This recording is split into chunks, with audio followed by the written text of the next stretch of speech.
All right. Great day and welcome everyone to today's live. Whether you're joining us on YouTube, on Zoom, or on TikTok. Welcome everyone to today's live. Let me mute myself. Whether you're joining us on YouTube, on Zoom, or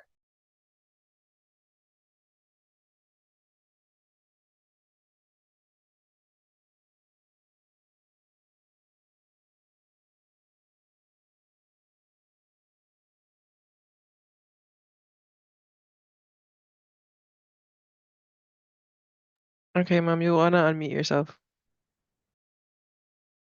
of course I do.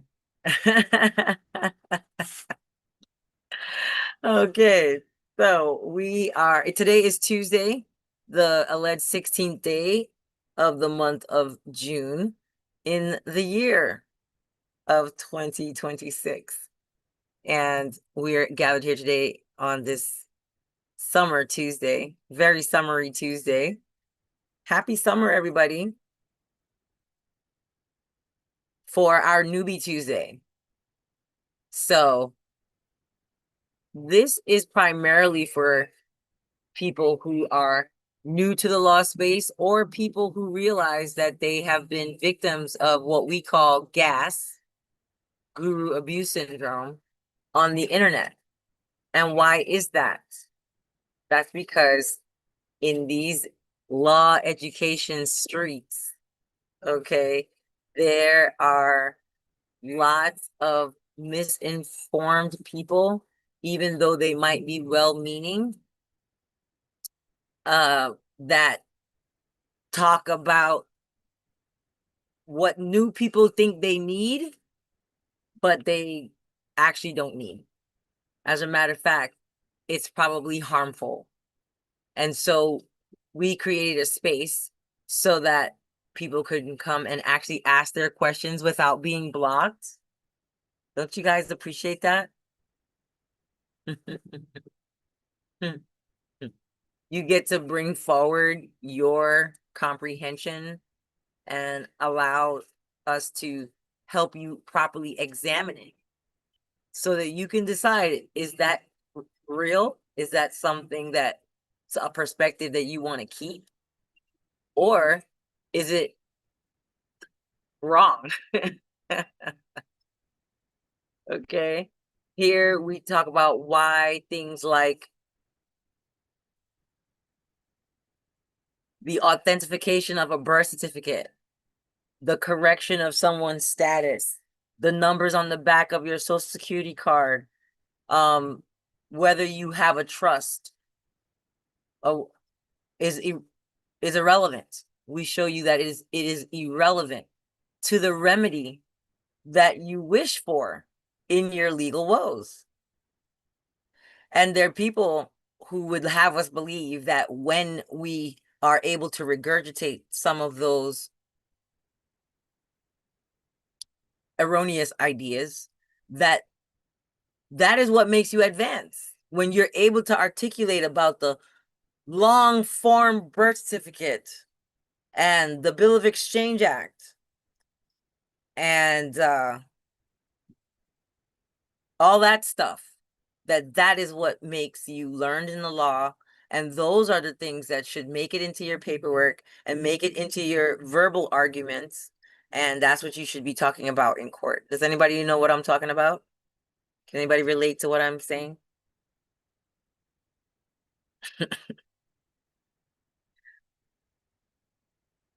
I'm gonna ask y'all again. Put a one in the chat if you got finessed by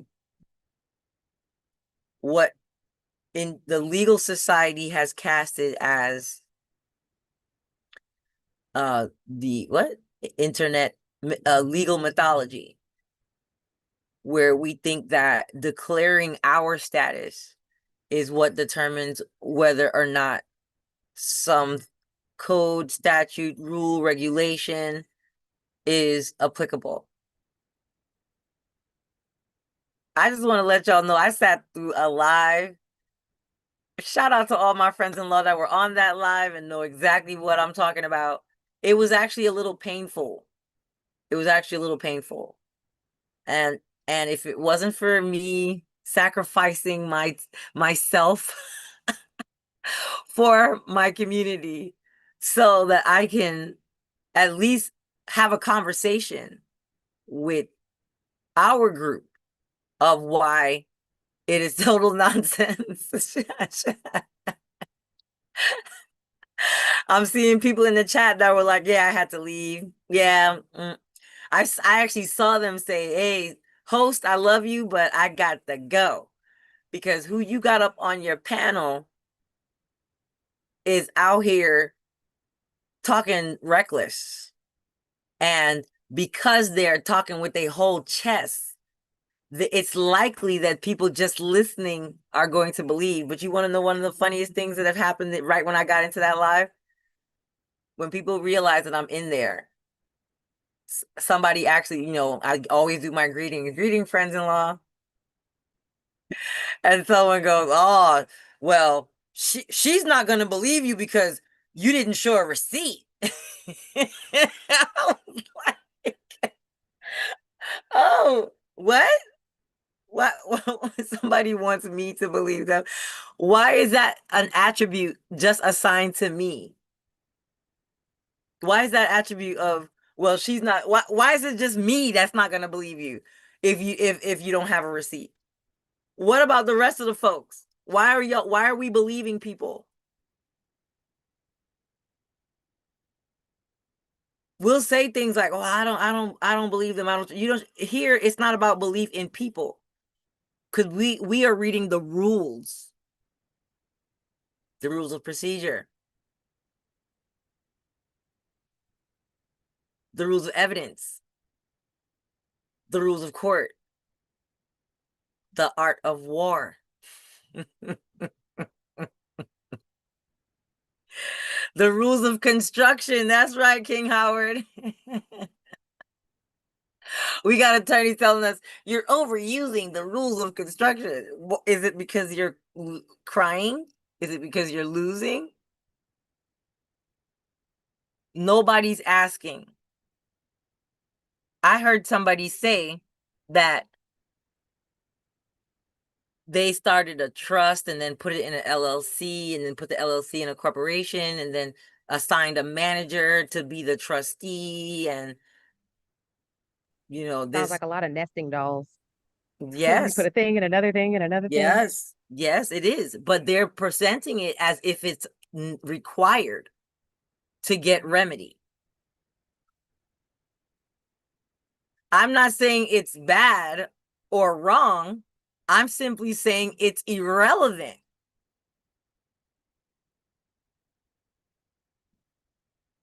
I'm saying that you put this trust and then LLC and then corporation, and then when you beat a traffic ticket, you think it's because you did that. When you beat a traffic ticket because you questioned the prerequisites and you properly challenged the presumption, which is required. That's what's required. Are my newbies with me? You do that, and that's what's required. But you're going to tell everybody that since you had the trust and the LLC and the corporation and then the manager or the administrator or whatever, the executor, you want to sell that is what got the case dismissed. That's what I was hearing on that call. Do y'all hear what I'm saying? Yeah, I know. That's what I'm hearing on that live. So correlation is not causation. Okay? Just because when I went into court to file my paperwork, I was wearing a black dress and then I won. Do I get to say that I won because I wore a black dress?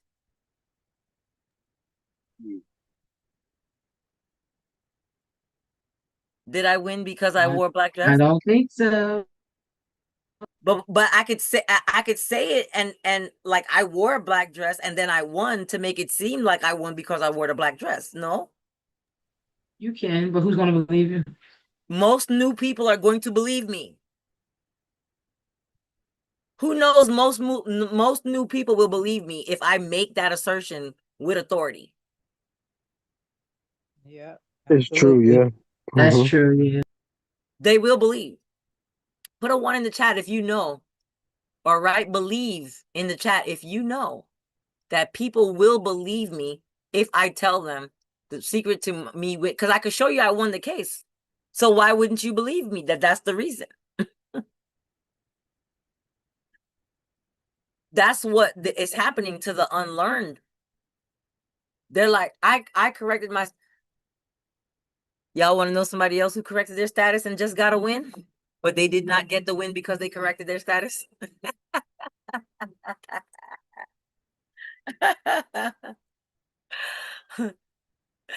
Some of you guys may know about our friend-in-law Anwar.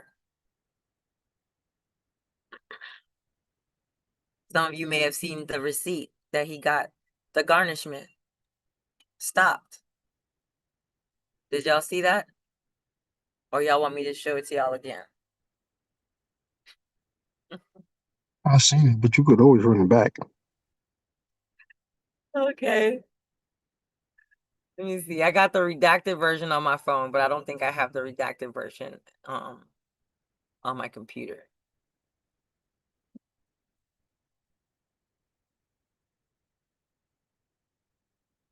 Nope, that's the wrong one. We got a couple of wins up in here. That's the wrong. So this is the termination order for child support. Yeah, True North. I don't know if you remember Anwar from when he was interviewed in like 2016 with Chris Hallett and and Kirk Pendergrass. But that's how long we've known each other. I think that was the first time I actually met him, when I listened to his interview on there. And that's how long ago he was working on stuff like this. So got the termination for, you guys can see it right there on the top. The income withholding order was terminated.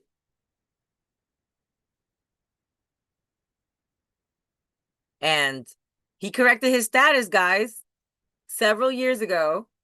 Listening to Useless L, he corrected status. He was not able to use that alleged status correction to win anything. Nothing.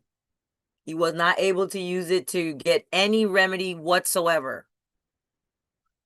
However, this win came in last week because of actually applying the rules of law, if you will.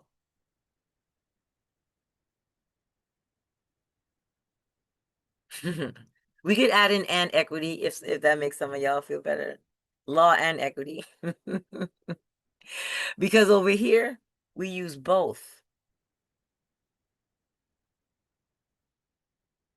We use both. Is that okay, newbies? Is that okay?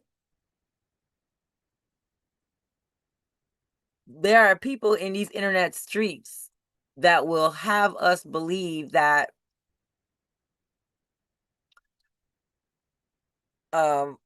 these things are impossible without creating your office of person.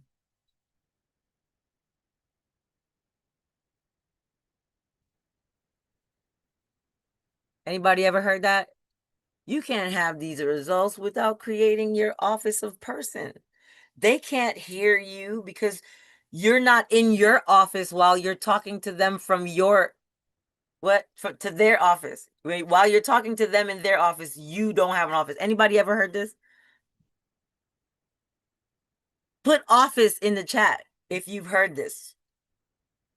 Put office in the chat if you've heard that the reason that your administrative process, your notices, your communications, your letters are not being heeded to is because you are not in your office and you're trying to talk to them in their office.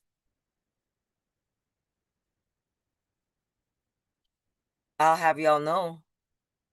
Our friend Anwar didn't create any office. Your sister-in-law Malika didn't create any office.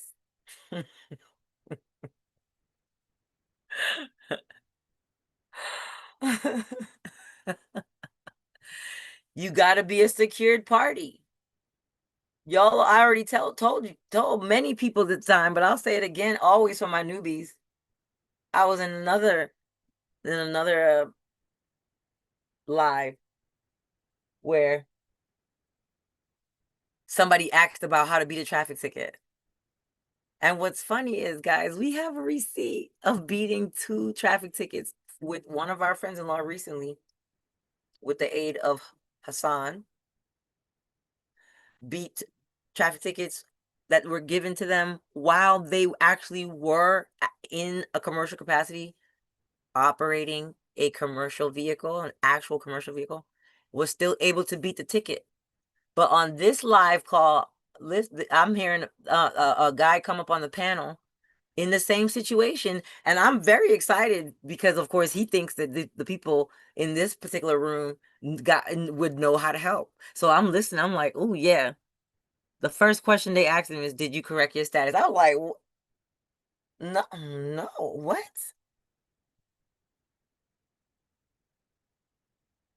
What? Why would they need to do that? Welcome in, guys. Tap it out. Why would they need to do that? Why are people acting like that's where you begin? Why don't we begin with the Constitution? Why don't we begin with the legislation? Why don't we begin with civics? Why don't we begin there? Well, I think because that sounds hard. It sounds hard, and we didn't learn it in school, and it seems like a leap. So it's easier to just accept something that somebody tells you verbally. It feels easier and better. Without receipts. Don't forget that part. 'Cause that's the main part. Yeah, that's tough. I mean, nowadays people are realizing you have to double check what your doctor told you, don't you guys? You got to double check what your attorney told you. You got to double check what your teachers told you. Double check what your mama told you. You got to double check what your mama told you, like Sonny did. Sonny was like, I told my kids, do not wash these cast iron pans. Do not wash them. When you're washing dishes, leave them. Leave them right here. Do not wash them. They are not to be washed. 12-year-old Sonny was like, double check my mom. Actually, it says right here, Mom, that if you use gentle Yes, get it, Sonny. Yes. and don't tell your brothers. Shh, little girl, hush with your researching self. Double checking your parents. It's funny you should talk about the cast iron pan, Malika, because like growing up in the Caribbean, like that was the thing I heard, and I was like, so you telling me like all the old food that get left back in the pan is what it make the food It's taste so you good? not for wash it. You. Not that it's never for wash. Just you. Okay? But I Okay, did 6, have 7, 8, 9-year-old. Leave it alone. I did have a question for Linnea as she was giving me some advice pertaining to the declaratory statement. After you get accepted to the docket, and like they send you like that letter saying that you get accepted to the docket, like is there something else you supposed to do?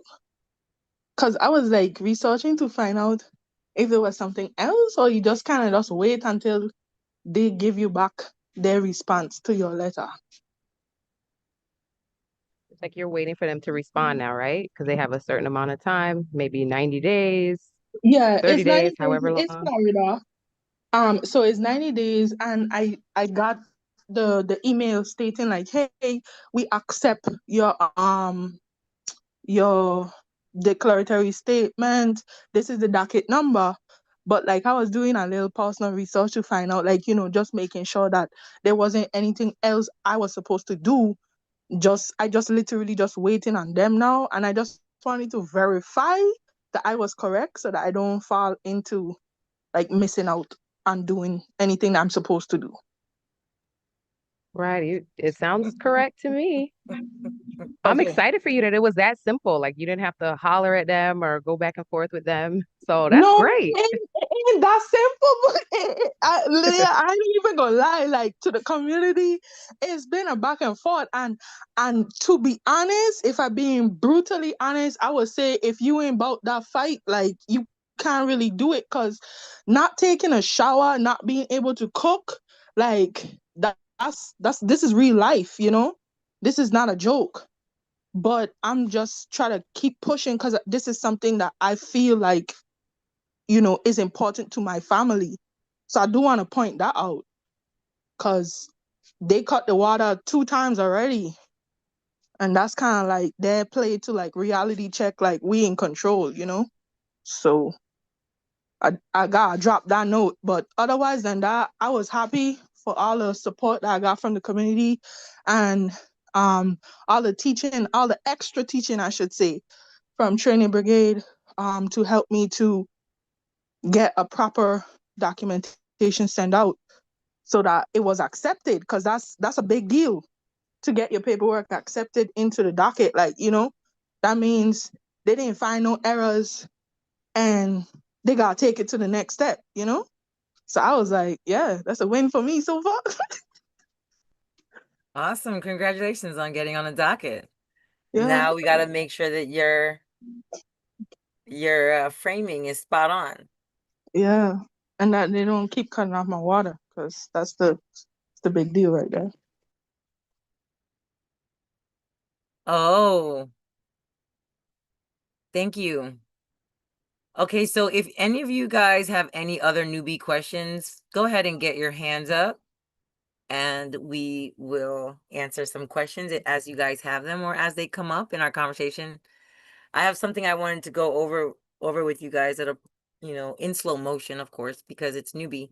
So, but it's an important conversation. There are lots of people who don't see themselves necessarily as newbies, but you are when you're going around telling people that you won something because you corrected your status. Just because you corrected your status. We have people who again they did it, okay? But they do not claim that that's the reason. And you have to listen carefully to the things people say. So another thing that I heard in that conversation, before I go on to what I wanted to go over with you guys, which was shared by Trading Brigade, shout out to Trading Brigade, was I'm on the do not detain list. Y'all ever had people tell y'all that? Y'all ever heard people say, I'm on the do not detain list? Yeah, and I was trying to get on there too. Taquan Williams shows proof apparently or Of allegedly what? Of what? being on the do not detain list. Yes, but this is So what I got a question for you. I got a question for you guys to ask all the people that are on the do not detain list, even though they might have proof of that. Do you know how you get on the do not detain list? The surefire way to get on the do not detain list? And I Yes, want you you have to guys to look confirm this that up. you're a citizen. No. Oh, okay. I think it's because the feds are looking for you or something. Nope. Why would you They be say on you a got to do get the not detain passport with list 5 stars. Oh yeah, the passport with 5 stars. No. Oh, Look it up, guys. Look it up and see that it's related to when you have the same name as somebody else. And so you can be caught up in mistaken identity easier because you have a name just like somebody else. It might be your father, it might be your uncle. You know what I'm saying? It might be a total stranger, but still not you. And they have the same name. So instead of risking either of you being detained for mistaken identity, they put that name on a do not detain. So you'll hear people sometimes say, oh, I'm not even gonna worry about that. Just look it up and verify it. How do you get on a do not detain list because of mistaken identity or having a popular name? Like if your name is actually Howard Williams. Could you guys imagine how many people named Howard Williams are in a city or county or state? Even if that's the only name you look up, just see like people named Howard Williams in New York, you know, That, and that's see interesting. how many people are named Howard Williams. Yes. So Um, don't take my word for it because I'm not here to make you believe me or to change your mind or to beat you over the head if you disagree with me. I wanted to mention something, the fact that I have a friend has the same name as his father, and his father doesn't put sir on his name, and he doesn't put junior on his name, but his father's licensed to carry. And every time they pull him over, they say, "You're not a heavy set guy." But he actually doesn't, he really doesn't get like, he get the cops hell, and they still don't take him out the car or lock him up or whatever the case may be. And I was wondering why that was. Like he was like, maybe I just need to differentiate the fact that my father's name is the same as mine.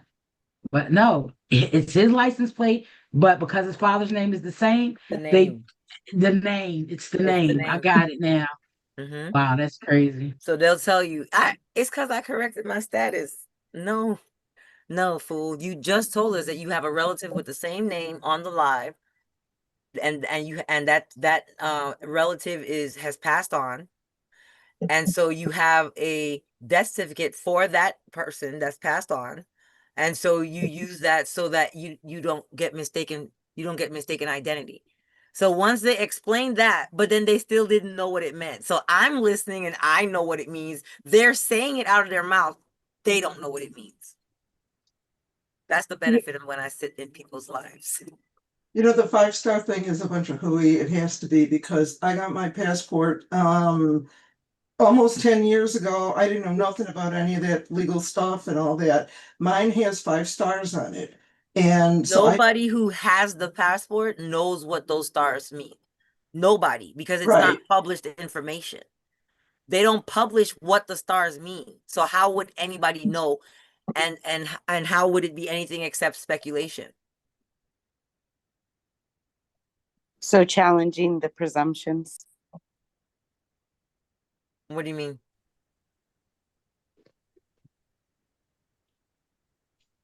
As far as the name goes and their presumptions that what exactly their criteria is. You don't the name is inconsequential. Do y'all even know how to spell that? Somebody's type inconsequential or irrelevant, It whichever was one you published can somewhere. I spell. don't remember what this site was, but it Irrelevant. was published. What's that, King Howard? I said it was published somewhere. I forgot the name of the site that it was published on, but No, it no, was no, saying like three no, three stars. no, You no, were no, no, like, no, no, no, no, no, no. The site or the source of information that would explain what those stars are, it should be what? What should be the source of what those stars mean? What should be the .gov. source of the information of what those stars? Exactly. .gov. If it's not a Yeah, it .gov wasn't on site, there. it cannot tell you what those things mean. It's mythology. It's finessing you. It's trickery. It's buyer beware. It's catch me if you can. Is if you're dumb enough to think that this is legit, that's on you.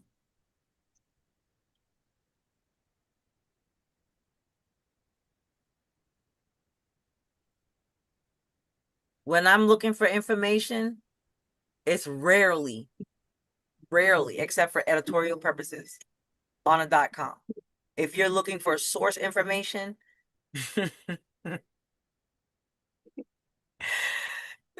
you better go to the source. That's all I'm going to say. Go to the source for source information. And even if you're on some type of editorial or opinion site, which is totally fine, nothing wrong with that, look for the links to the source.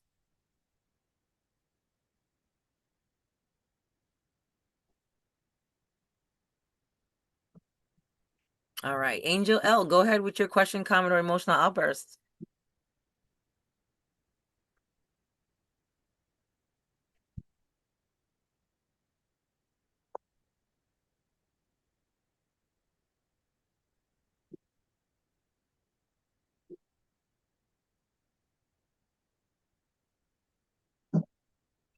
Okay, can you hear me? Yes. Hello? Oh, okay. I was trying to unmute. How's everyone doing? Well, gratitude for being here. Thank you. Okay. And here is something I have a question about. Okay, so there was an arrest about a week ago, okay? And it was an arrest for a failure to appear. And I'm gonna see. Okay, but anyway, okay. Initially, the person was pulled over. Okay, it was raining. It was 1 p.m. and were pulled over because they didn't have their headlights on, and it was raining. So this is why they were pulled over. Okay, when pulled over, they asked, why. They told them, about the headlights and raining, and so they ran, the name check, and it came back that the person had a warrant for failure to appear. Okay, and so and it was for failure to appear in a different jurisdiction. Okay, and the jurisdiction is like 15 minutes away. So the cops, arrested the person and had the car impounded and took them to meet, the neighboring county where they were booked. Okay, so while there, the person called and they had someone, get the information about them being in court on the day they were supposed to, the day they claimed that they weren't. Okay, so the person the very next day went up to the court, took the information showing that they were actually in court that day. Because the day in court, they gave them a piece of paper telling them, when was the next court appearance. Okay, so the person went to the judge's chambers and talked to the personal assistant. And the personal assistant served the personal assistant the paperwork. And so the personal assistant went and called the jail for this person's immediate release. And before doing so, told the person that, before they give him paperwork, saying that, the release form, they're going to make sure there's nothing else to hold the person on. And so they did that, handed the person, the release form, and the person went straight to the detention center and, took it to the clerks at the jail, the administrators or whatever, and handed them the paper. And they said, yeah, they're being processed right now. Okay. This took probably like 30, 40 minutes and they were released. And upon release, they said, I guess the jail staff or whoever was processing them out told them that they need to check on some warrants in another neighboring county. And they said, okay. And they told them, they said, they called and they decided, they declined, extradition. Okay. So the person left or whatever, got home, they called the clerk's office and they looked it up and they said that there was a warrant for driving while suspended and a grand jury indictment. Wow. If they knew nothing about it. Yeah, they knew nothing about the grand jury indictment. Now, I'm going to go back to the driving while suspended. Okay. So the arrest happened on a Sunday. The release was on a Monday. Now, go backwards to the 5th, which was on a Friday. The person was trying to get like those old traffic citations cleared up. So on the 5th, the driving while suspended was cleared by the clerks. Now, this is the same jurisdiction, same court that claimed they had a grand jury indictment. Very same place. Okay, so they gave them the clearance for the warrant for the driving while suspended. The person took the paperwork over to the DMV. The DMV issued them, they reinstated their license and gave them, they took the picture for, new driver's license because they had lost the old ones. Okay, so that was that. But back to the grand jury indictment. So whoever the clerk was, I guess they put them through to the sheriff's office, I guess. I don't know. But I'm not sure on that part. But they were speaking to someone and they were telling them that they had been indicted last year of March 2025. This person knew nothing of it. Okay, also, mind you, this person is also on probation in the jurisdiction Wow, that had this sounds just like a released bad, him. bad, bad person. No. If I can But ask they real were, quick, They Angel, got was this stuff for a going leak? on all over the place. Go Was ahead, this bro. for? mhm. I just wanted to ask Angel, was this for a leak? I'm trying to make sure I remember. If or I might be wrong. For what? Yeah, yeah. Well, okay, I just wanted to make sure because I like this story sounds familiar. Okay, cool. All right, I'm Yeah. listening. Yeah. Okay. So, but this is the I don't know, I lost my thought. But anyway, but it was the same jurisdiction that they were, had been, released from. But anyway, and so basically, whoever they were talking to, they told them that they need to bring the clearance paperwork for the driving while suspended back down to the clerk's office so they could make sure, they took it out the database, out the system. And they were like, why would I bring the same paperwork that you just, you have the same paperwork I have, to clear it out the database and the same paperwork that was just taken to the DMV where they reinstated, the license, right?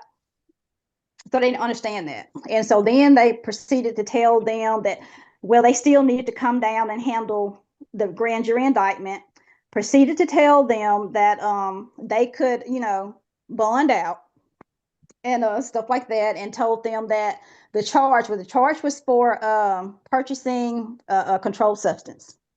And so told them that, that type of charge usually runs $2,500, and they probably need like 285 to bond out. And so the person was like, well, I'm already on probation. So, you know what I'm saying? With that, like, prevent me from bonding out. And so they told them possibly, it could. Well, And so they were at just this like, oh, point, you're mhm, hold on a second. So you're just mhm. talking to like the minions at the sheriff's front desk? Yeah. Okay. Yeah. See, they had called trying to find out about the warrants. And so while speaking to the clerk, Well, that's what they told hold them. on. They call Uh-huh. it. They have to talk to the prosecutor to find out about stuff. Right, Everything else is self-incrimination. You are not right, here to help the state prosecute you. And this is to right. everybody. You Mm-hmm. don't have any responsibility to provide them with information about Mm-hmm. what they need to have in their case to prove their case. Right. Okay. Yeah. And so that was pretty much So it, what's your and they were question? How like, can we what help? do they need? I know they got legal counsel to try to find out what's going on. Legal counsel called trying to get information, but they told legal counsel that it's secret. And so it's not showing up in the charges or anything, they aren't showing up in the system. So it's a secret So indictment yeah, I guess, that yeah, they want secret you to indictment. just pay you for? They want you to just pay and not show up and be I, prosecuted? that's what I don't know. Okay, I That's would why I need to recommend records requests. Mhm. Okay. I would recommend records requests. Either just do them Mhm. as records requests, depending on the jurisdiction, they might call it public records request, or they might have something called the Open Records Act. And if on a state level, some states it's called FOIA, but not all states. You have to know Okay. that. It's usually called Open Records Act Mhm. or Public Records Act. Okay, some Okay. people said it's called Sunshine Act. Where's that? Where's that I am cross? But you look up how to request information from these Okay. entities, and you just Mhm. get everything. You get everything Sunshine, that you need. You get Okay. everything Sunshine that Act is in, they already have. Mhm. What's that, So Nana? can I I ask said the you, I'm Sunshine sorry. Act is affecting PA. It's PA. That's what it's called, the Sunshine Act. Okay, Okay. go ahead. Can I ask, okay, there's okay, could this be the reason that it's secret? Okay. So the night of It the doesn't matter why it's secret. If they want to hold you accountable, you mhm. have to know what the information is if you are to Mhm. properly defend yourself. And if they deprive Right. you of an opportunity to defend yourself, what is that called, guys? When they deprive people in general of a proper The defense. violation of due process? Violation of due process. Absolutely correct. Okay, Due so process can I? Okay, I'm gonna tell violation. you. Right. Can I tell you this little part? Now, the purchase of the controlled substance. Okay, I think it happened I like think back you're in about to February tell me last. too much. I think you're about to tell me too much because even for you to talk about what allegedly happened that night and Mm-hmm. talking as if you are speaking absolute facts is a form of Mm-hmm. self-incrimination because it's not for you to recant any of those things that they might have. It is for them to prove every single element without self-confessing. We don't need to recall Okay. any of the events. If I'm questioned Okay. about something, I might just pull a Bill Clinton. I do not recall. I do not recall because it's not me to recall anything. I don't have to remember nothing. I blacked out. How about that? You still got to prove Okay. your whole freaking case. You got to prove the who, the what, the where, the when, the how. You got to Mhm. prove all of that state of whatever. Okay. I don't have to recall anything about those events whatsoever. Okay. And I would never recant them to anyone, not even my mama, not Jesus, not nobody. Okay. Gotcha. So not even. Okay, I got you. Don't tell me. Okay, I got you. Mm-mm. Mhm. Okay. Don't have me formulating anything for or against you. It is not our Okay. duty to do that. We have to remember that a Mm-hmm. lot of times when we think that we're out here gathering evidence in our so-called defense, it's Mm-hmm. self-incrimination because it's the other party that has to prove every single element. And I'm just here to make Right. not only every single element, but those elements have prerequisites. So they got to prove all their Mm-hmm. predicates and prerequisites and then every single one of their elements. And I'm not helping you with nothing. They'd be like, "Oh, how you spell your name again? I don't know. Where do you live? What? Mm-hmm.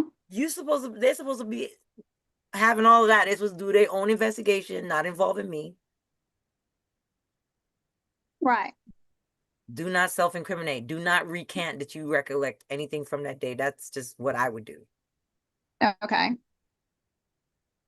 I wouldn't be like, Oh. well, I was snorting the coke on Tuesday at 3, not Mm-hmm. Wednesday at 5. Mm-hmm. Like, what?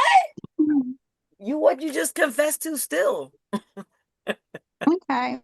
Don't do that. Can I do something? Okay, what if someone tried to force you to work for them? What is that called, guys? What is that Slavery. called? Forced Thank you. slavery. Forced Indentured labor, servitude. slavery, anything else? Peonage, Mhm. Robin, thank you. That just look this up. Involuntary Involuntary servitude. servitude. Involuntary servitude, all that. And it kind Just of check. borders on coerced debt too, depending on the data elements. If they use your data elements a certain way after the fact, I yield. After they make you work for them. Ooh. Yeah. So look up those things, those elements Mm-hmm. in whatever the jurisdiction is, whatever state. Forced work, forced labor, involuntary servitude, etc. What are those things? Typically, those things are reported to the district attorney or the attorney general. You got to Okay. report it to them, not Okay. because So, people okay. do not have private right of action under criminal statutes. It's very important that all of our newbies understand there are certain statutes that do allow for private right of action, and there's certain statutes that do not allow for private right of action. Typically, in general, criminal statutes and criminal behavior do not allow for private right of action. Those things typically require that we report what happened to Mm-hmm. the entities that can prosecute for that. Make a police report, make a Mm-hmm. report with the sheriff, make a report with the district attorney, make a report with the attorney general. One or all to let them each decide if at what level might they be able to assist with remedy. Okay. Good questions. Okay. Appreciate you. Thank you. I'm glad to help. Hey, I do got a question though, Angel. How did that situation turn out though? Was there a success with that situation? with the whole warrant, but they showed up? Oh, with that, yes. Okay, good, With good. that one, yes, that was fine. Yeah, but now like Awesome. all of this came after it. You see what I'm saying? Okay, got you. Okay, Yeah, that's all of good. this came after. Yeah. Okay, cool. I would Yeah. say that. Okay, cool. Thank you guys. Mm-hmm. Be I great. am Cross. Go ahead with your question, comment, or emotional outburst.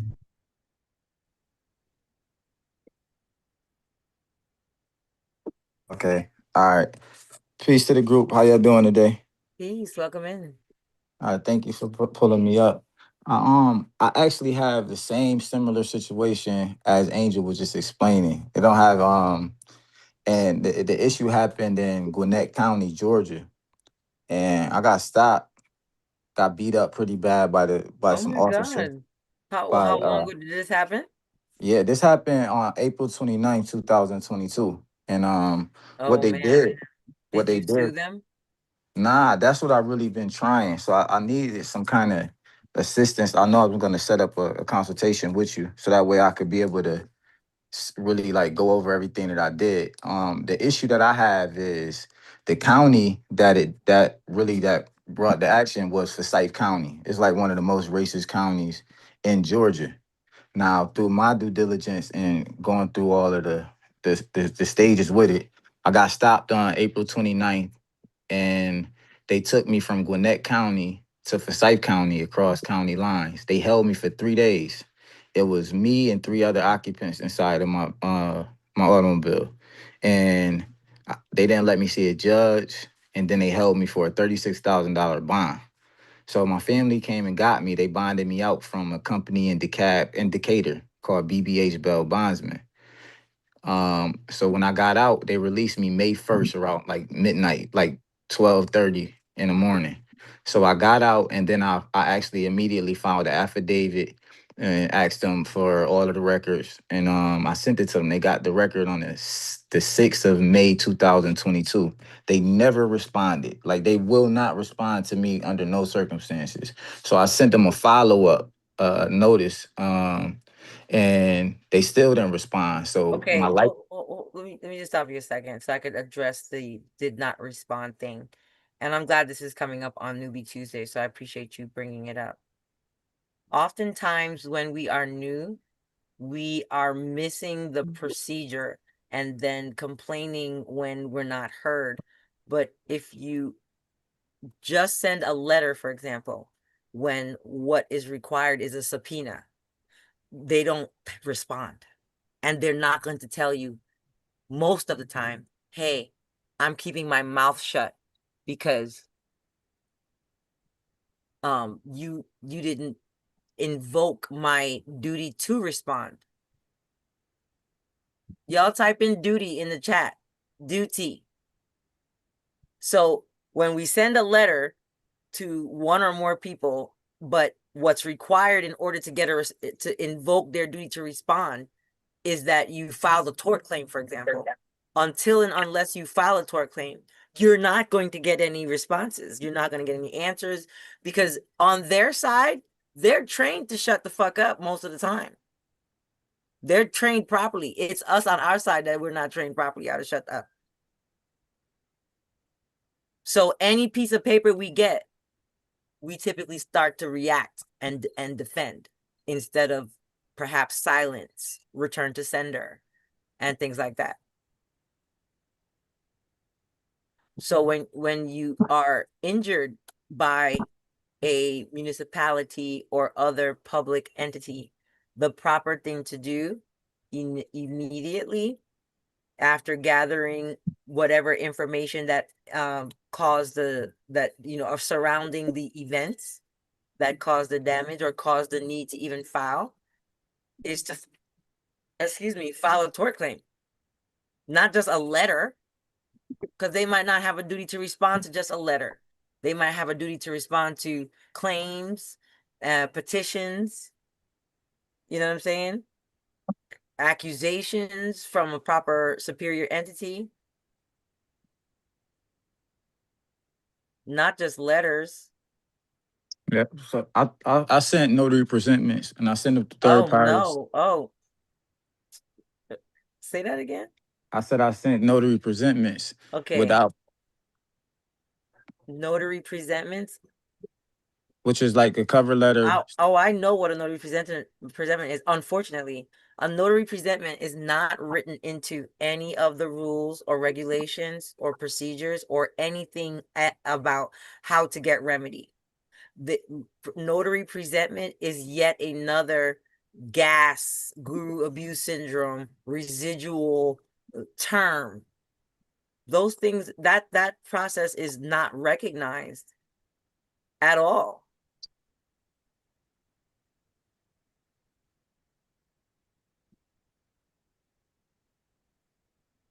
This is why we have people trying to use the UCC. Y'all put UCC in the chat. They're trying to use the UCC when they get a traffic ticket. They're trying to use debt collection when they get service of process. They're trying to use just weird things, strange things. Title 18 to when there's no private right of action on a Title 18 or usually any state criminal code. Yep, those are all the things I did. You hitting them all on the head. Yeah.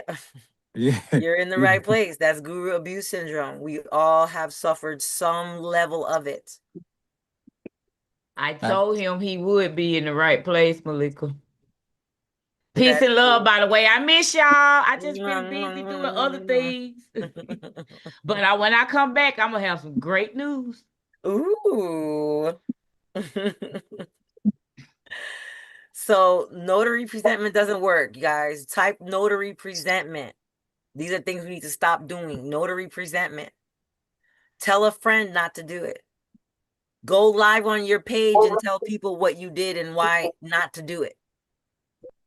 Yep, that's what I was doing. That's what I'm explaining too. So I'm glad you stopping me, so that way I could keep remembering all the stuff I did. Because it's been a 4-year journey, and I still have a warrant, an active warrant now through them. So it's like I realize that it's a lot of gurus out here that be just giving out false information, and it took for me to really have the time to be able to sit back and to realize, okay, well, I was doing too much. And less is kind of more. It's better, So I definitely was filing everything I could file because they suspended my driver's license. I'm like, well, how I'm gonna really operate if I can't really get around nowhere? So I got a response. Finally, I called the court and I spoke to the clerk, the judge's clerk, and she said, well, your charges were dismissed. And I was like, well, I never received anything, in the mail or nothing. Is there any way you could email me the documentation? So she emailed me the files and they dismissed everything. Well, So I'm like, okay. congratulations. Yeah, that's part of it.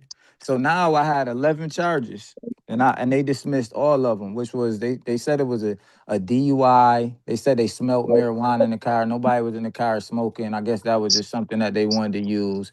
And then they got me for like maybe 9 or 10 different like fleeing and eluding, failure to maintain a lane. They had me with All of so them many. dismissed. They dismissed everything. Yep. Even the warrants.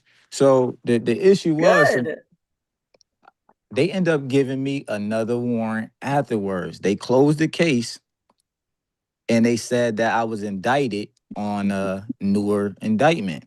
So I was trying to get all of the information. I was sent in my motion for discovery, motion for them to compel discovery and send me all the information. They never provided me anything. I paid over like maybe $600 or $700 in record requests, and they still never gave me my records request. So this is ongoing. So as of, I believe it was March 14th, I was in Jackson County, and that's up by like Mall of Georgia area. Maybe about 15 agents showed up, jumping the gates. I have no posted trespassing signs and stuff up there. I gave them an address to be able to communicate with me, which was in Gwinnett County. And the warrant that they came with is the same exact warrant that I have a dismissal of. Like I still have the dismissal that states the warrant number, and the warrant is out of Henry County. It sounds like you have a case that you need to bring from what Yeah, you're saying. so I didn't really understand properly how to bring the claim. But Mm. and Mm. that's the most important thing that I know people really need to really understand is that part, you know. Yeah. And I didn't really fully understand it. And I was really over communicating, trying to get my point across, really doing their job for them. So did you ever file a case? Did you I file filed a, a I, civil case? I filed a civil case in U.S. District Court, and the judge has it now. Wait. Like, you mean federal court? Yes. Okay. And what did it just say? So right now I'm waiting for him to respond. He had me Okay. send over the I mean, people could look So up the this is case. recent. This is Yes, recent. it's Barton, Barton versus Freeman, Freeman.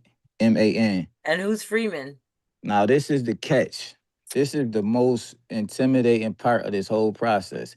Ron Freeman is the sheriff outside of Forsyth County. But I just realized that he is the president of the Georgia Sheriff's Association. So the problem that I'm having now is he's so influential that he had every county just coming at me. It don't matter where I'm at, wherever they find out I'm at, they come in there, they trespass, and they looking through my properties, like they actively Mm-hmm. looking for me, you know, any chance that they get. And I didn't realize that he was the president of the Georgia Sheriff's Association, which is 159 counties in Georgia. Mm. So on August 20th, well, let me go back to March. So March when they came and they trespassed or Okay, whatever. so I'm gonna have to cut you short. Okay. So, and I know people are gonna be interested in your story. But one, I don't want you diluting your case because you said you just filed it. It's active, and you never know who is going to be listening, right? So if you are going to book a conversation, I'm just suggesting you do so, and we get the rest of the story then, and then Yeah, I we let got the you. people know what I the I whole thing is I as got you. it's going on. I Okay. appreciate that. Okay. Yes, gratitude for sharing. I appreciate you. Okay, Traden just put Forsyth County in the chat. I've had to. It's funny, guys, because we have a case against Forsyth County through Anwar. Why? Because similar things. Similar things. Okay. So you guys will know more about that as it's going on too. County of Forsyth. I'm surprised Anwar ain't jump on here as soon as the name mentioned. Okay.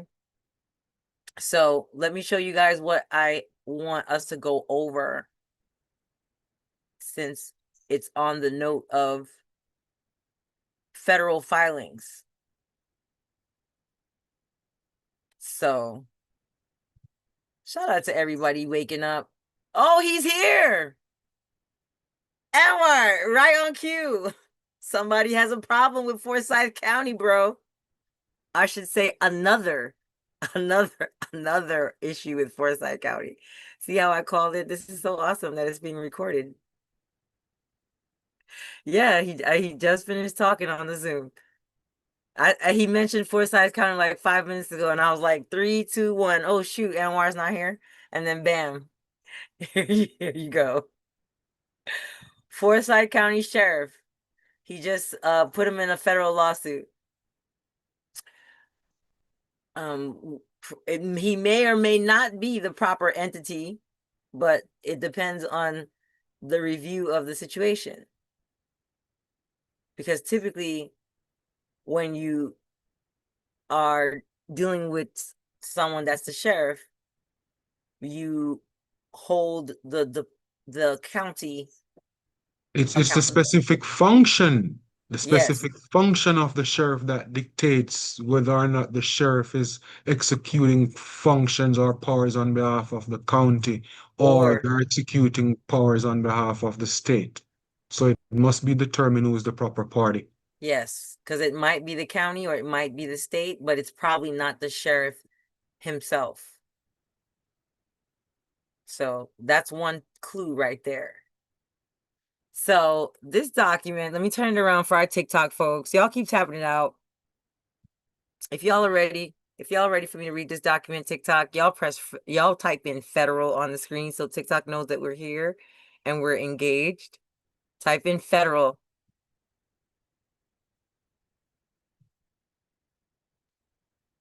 Y'all come over here. All right. So this is a federal judge's guide to constitutional preservation and constitutional reform. This is important to all my newbies because you have to start with the Constitution for comprehension. And sometimes we make it all the way to things like correcting our status and the UCC, and even like our friend-in-law just shared, notary presentment. But we don't really have a grasp on the foundational documents for all of those things, like the state and federal constitution. So, Federal Judge's Guide to Constitutional Preservation and Constitutional Reform. Lessons for pro se litigants seeking to preserve federal constitutional claims arising from, in this case, dispossessory proceedings, foreclosures, evictions, and the execution of writs. This is absolutely going to be related in principle to things like warrants.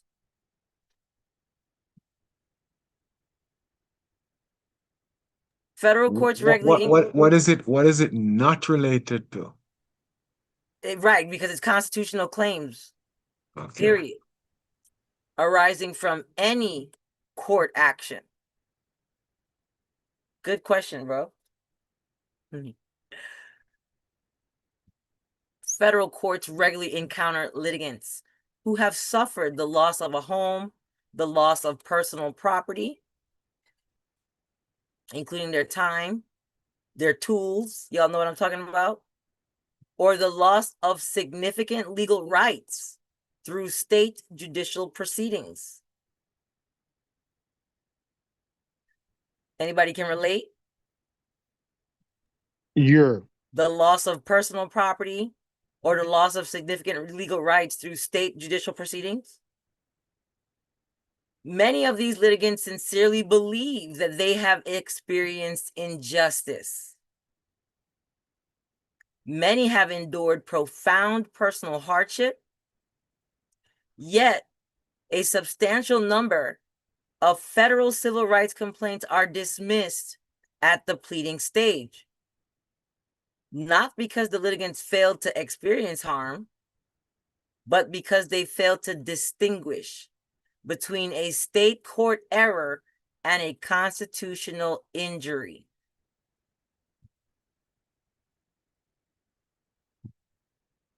Somebody type in dismissed. A substantial number of federal civil rights claims are dismissed because people fail to distinguish between a state court error and a constitutional injury. They are not the same. And because we conflate the two as pro se litigants, our cases are dismissed. At the pleading stage, we don't survive the motion to dismiss.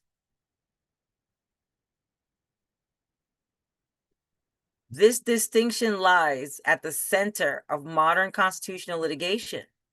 It is perhaps the single most important concept a pro se litigant must understand before attempting to bring a federal civil rights claim. How many people have heard internet gurus basically say that if a policy officer or sheriff or any state agent breathes at you wrong, that the place to prosecute begins in the federal?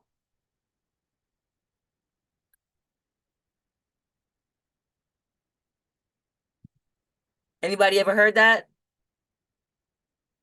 That as soon as something happens with an agent, you should immediately file in the federal. Many times.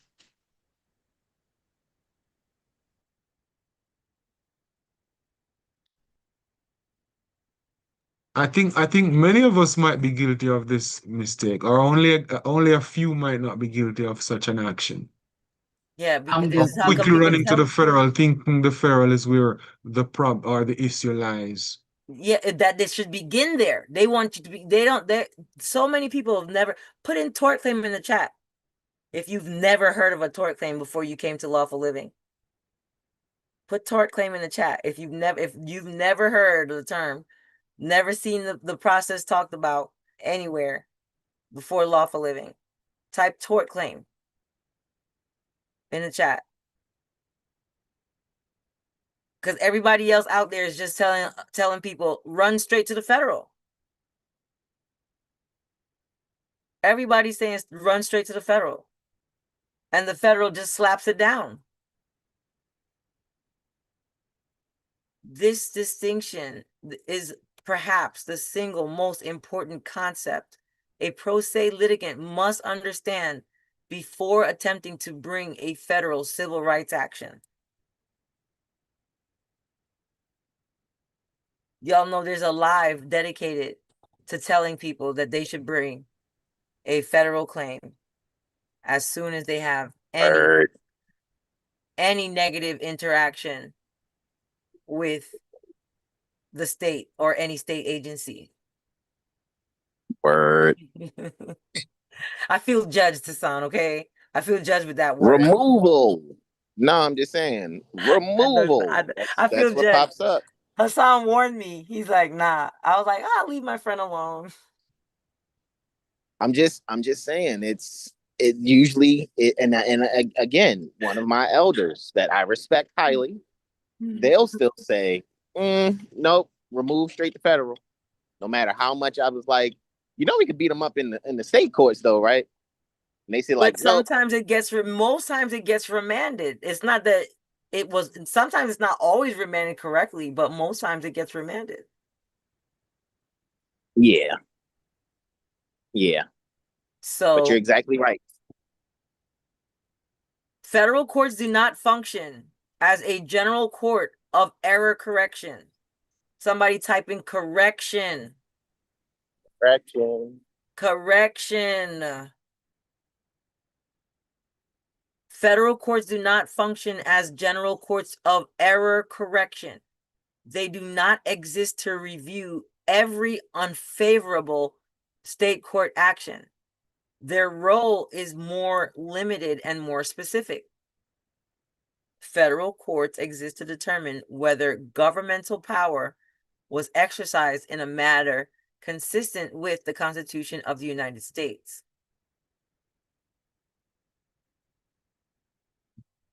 Understanding that distinction requires an understanding of the difference between an incorrect result and an unconstitutional process.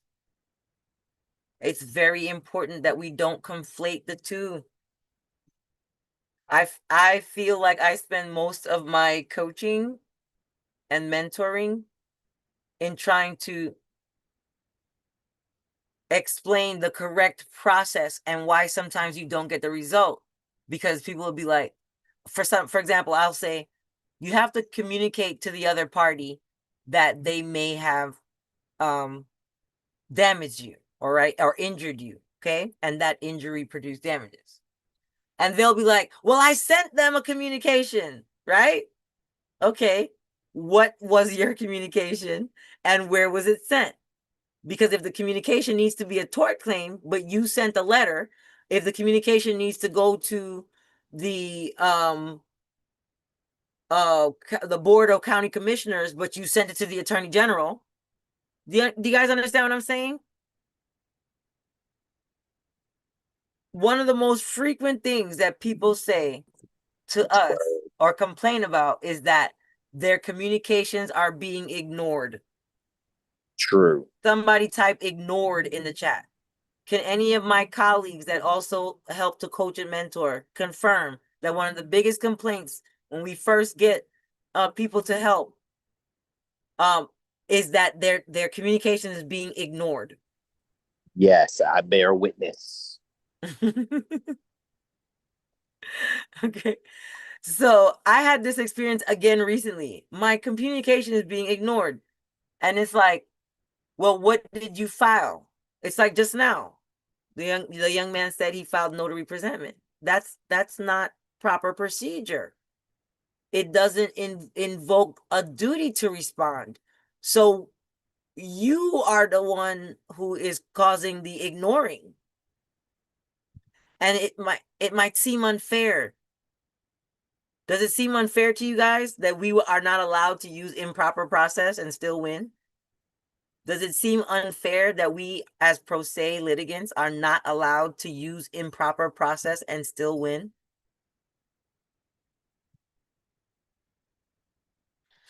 Who thinks it's unfair?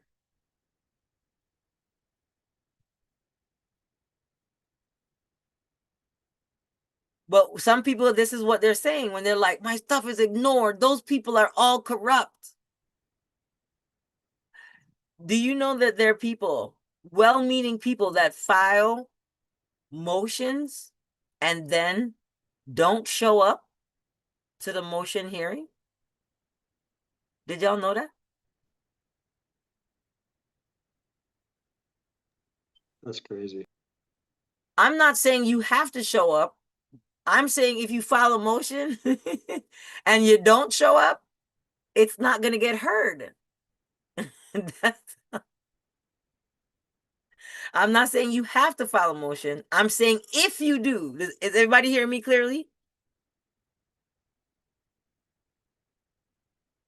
If you file a motion and you want it to be heard, you have to set a hearing and show up.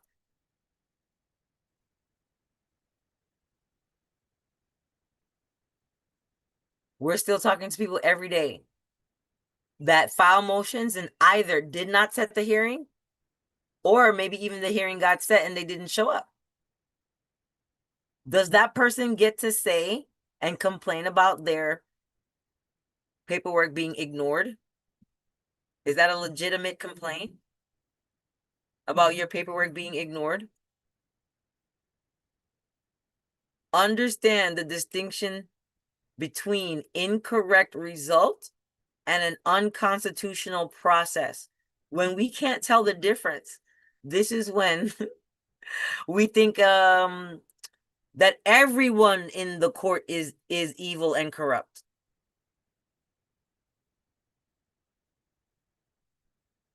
Or we might also think it doesn't make any difference what we file. They're going to do whatever they want anyway. Anybody ever had that thought? It's 3 years crossed my ago. mind once or Put in twice. anyway in the chat. Especially if you're on TikTok, put in anyway in the chat. If you've ever had that thought, it doesn't matter what I file. They're going to do whatever they want anyway. That is such a real thing, ain't it? It's a real emotion, I'll say. It's a real thought. So what would that be called? Like, you know how they say, oh, we got this fatigue? What kind of fatigue is that? I don't know. But it's definitely related to defeatist thinking. You've lost before you tried. I wish the dog would eat their paperwork. It does, doesn't it, guys? Heidi? Is Heidi on here? The dog ate their chain of title. Where's that at? The dog ate their chain of title in his case too. Oh, we don't have the chain of title. The dog ate it, right, Aza?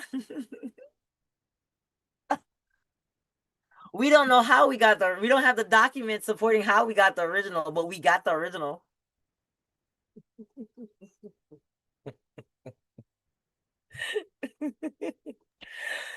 Do y'all think Shannon in California is still waiting to hear back from her client about their chain of title? No. She know they ain't have it in the first place.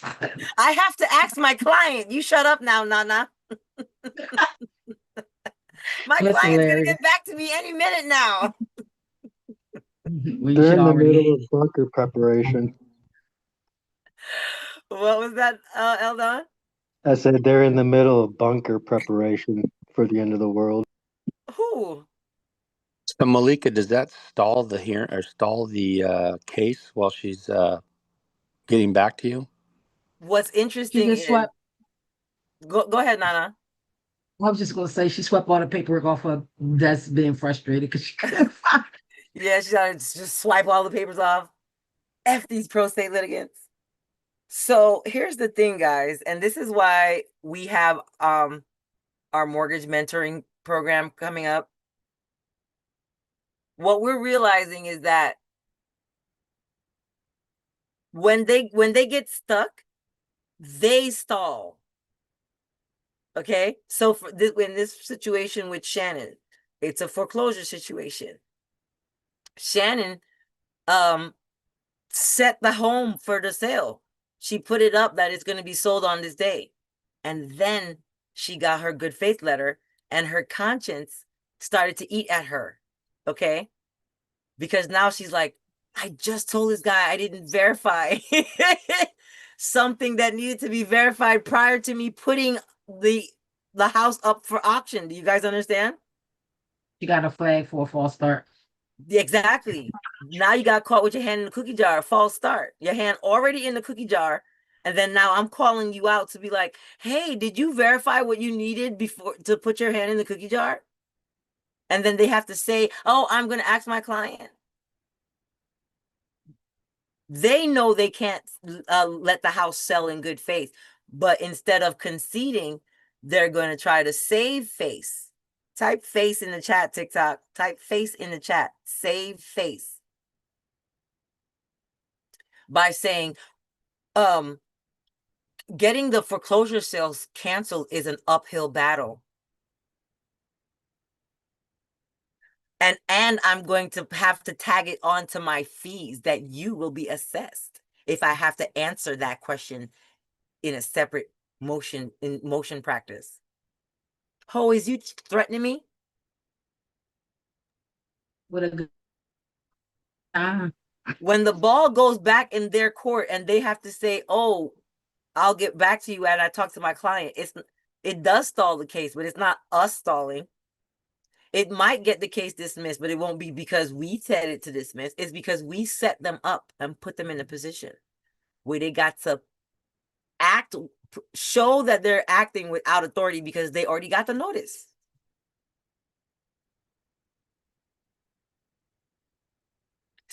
Act like they can act without the information that is they're supposed to have verified based on the state requirement.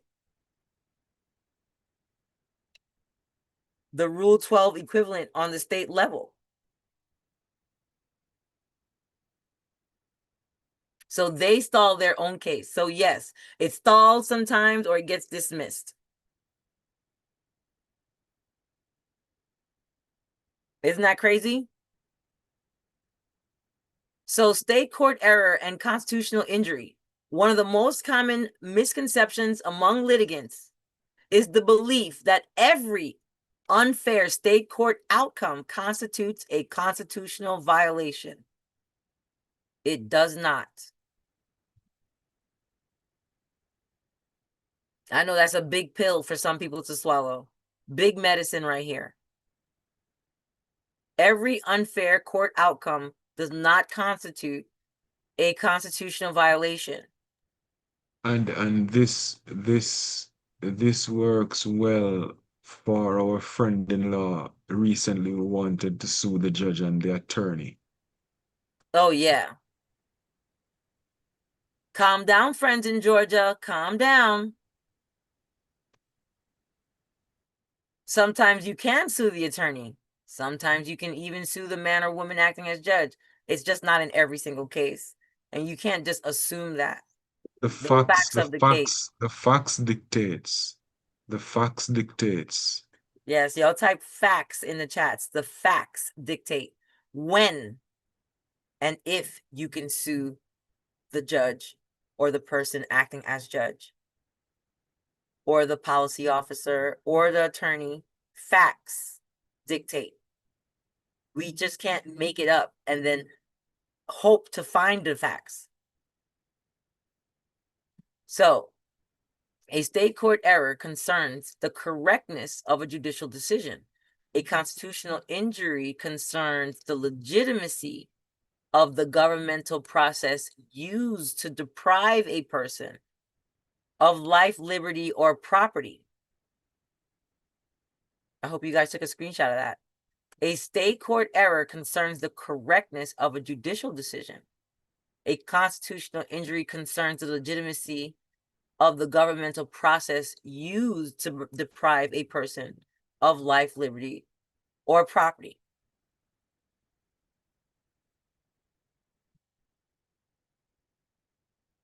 The distinction is not merely semantic. It is foundational. A litigant alleging state court error typically argues that the judge misunderstood the facts, misapplied the statute, ignored evidence, denied discovery, or reached the wrong legal conclusion. Come on.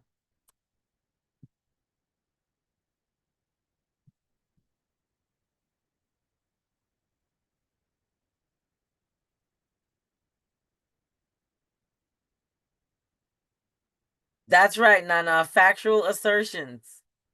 Because what comes next? Such arguments challenge the accuracy of the decision itself. They ask whether the court arrived at the correct answer. A constitutional injury asks a different question altogether. We don't even know when we're doing this, guys. I realize that in some of the conversations that I've had. We don't realize when we're doing this. We will recognize a misunderstanding the judge had, a misapplied statute, or ignored evidence, or even denied discovery, which led to the wrong legal conclusion. And we do, unfortunately, equate that with a constitutional injury.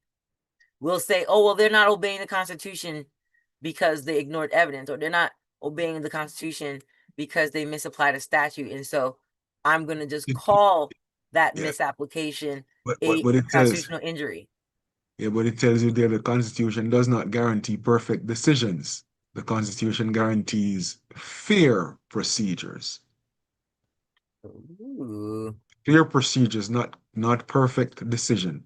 So that's why you're always documenting or actually creating a record, as Hassan would speak on that topic oftentimes, to preserve proper record for the appellate purposes, because what you find oftentimes people move on to the federal court when the matter was only maybe just getting ready for appellate questions in the state court. The federal court cannot dictate how the state court does its business. But the appellate court does. The appellate court, those questions are questions rather certified for the Supreme Court from the appellate court. That now dictates controlling precedents. And you see how bro just talked about what Hassan highlighted with the gathering of the records and evidence. That's why we do public records requests, open records requests, FOIAs if they're needed, or that's the only option in your state. Okay? It's why we do things like discovery too. It's even why we file things regardless of what they're going to do, because it's not about what they do or don't do. So even notice is because what you're doing, you're actually creating an atmosphere where what should be measured is the constitutional sufficiency of the method used to adjudicate and enforce the state's authority. Gratitude. I'm gonna just read that line again. The Constitution does not guarantee perfect decisions. It guarantees fair procedures. So hit them in the procedures, guys. Hit them in the procedures. Somebody type procedures in the chat.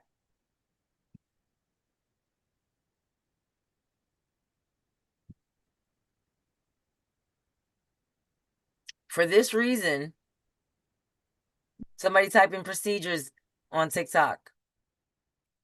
Procedures. For this reason, federal courts generally do not examine whether a state court reached the correct result. They're not there for appellate purposes. They're not there to review whether the state court arrived at a result, whatever result the state court arrived at. They're examining the process leading to the deprivation provided constitutionally adequate safeguard. So imagine looking at this here now, tell us at least point us to the rules. Because if there are rules, what it is that the actors are allowed to not do Exactly. within the That's what the constitutional rules say. safeguard. Federal courts examine whether the process leading to the deprivation provided constitutionally adequate safeguards. The former concerns the correctness of a decision, which is what we lay people typically focus on. The latter concerns the legitimacy of the governmental action. No wonder why no wonder why the Rooker-Feldman doctrine has become such central. Yes, and it's for these purposes.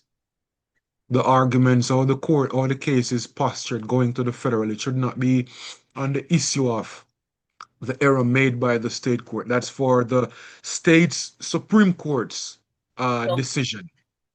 So let me let you guys know right now, newbies.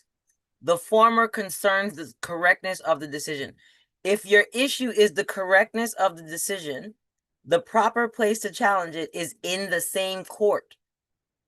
First, by a motion for a rehearing, a motion for relief from judgment, a motion for reconsideration. Have you guys heard of those things before? Not till I got here. Oh man. Yeah, writing one right now. Okay.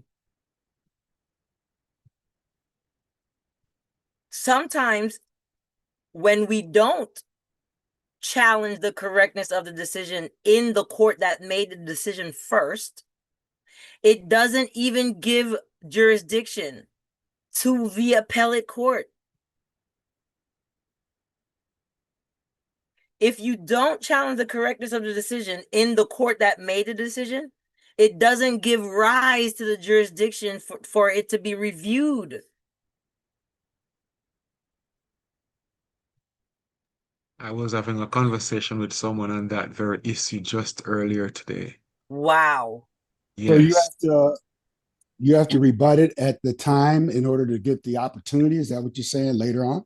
It could be constituted as a waiver. Even if you wait a year or a decade and you want to pick back up a case, the first thing to do is to challenge the correctness of the decision in the court that the decision was made. Like a review, testing the constitutional safeguards. Yes, in the form of a motion for review, a motion to dismiss, a motion to reopen and rehear, a motion for reconsideration. Does everybody understand what I'm saying?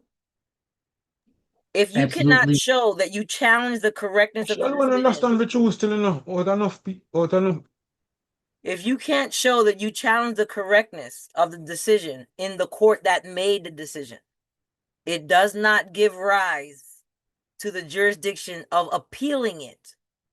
So in a way, that's a form of a statutory limitation, kind of, in a way. Why are you saying that? If your brother or sister sins against you, you go to them in private. You can't just be like, well, they don't really listen, so I'm just gonna skip that step and go. So you'd have to notice them? Is that what you're saying? You'd have to notice them? What is it? You have to challenge the correct, I have it highlighted. Somebody type correctness. Correctness. Or you have to challenge it. It in the court that made it. Anything you think is wrong with it, you have to challenge it where it was Yes, made. I like that. So it's like a motion for reconsideration to find yes, that is a form of correct its challenging the own error, correctness. so as sponte or by motion. You have to give the court that made the decision a chance to reconsider their own decision before you can appeal. Or else you fail to trigger the appellate powers. Yes. The So powers you're of the almost appellate saying court. that they can say like, "Oh, you sure? Wait, there's some part you missed. Aren't you? You sure you want to go with that answer?" That's kind of what you're saying. Is that Yes. gotcha? Basically is that your final answer? And Yes. Is that your final answer? that's why I've been saying always, always, always get ready to go 12 rounds. In other words, get ready to appeal. But in order to appeal, yes, you have to challenge where the decision was made. Yeah. If you don't challenge the correctness of the decision in the level and venue of court that the decision was made, you are barring yourself. You are not allowing the trigger for the higher court to happen. You're stunting your own case. You're preventing your own remedy because somebody told you that if they kick your dog, you should just file in federal. And you've never heard of a tort claim before you came to lawful living. Mythology. Absolutely. Can I intercede and ask a question about my case with the CPS and the federal court, just to see how it aligns with what you're talking about? Because you know, in the lower court, the family court in Kings County, I filed a federal case before it was dismissed, but during the federal court, it was dismissed without prejudice, and there was, you know, no determination of finding of any guilt.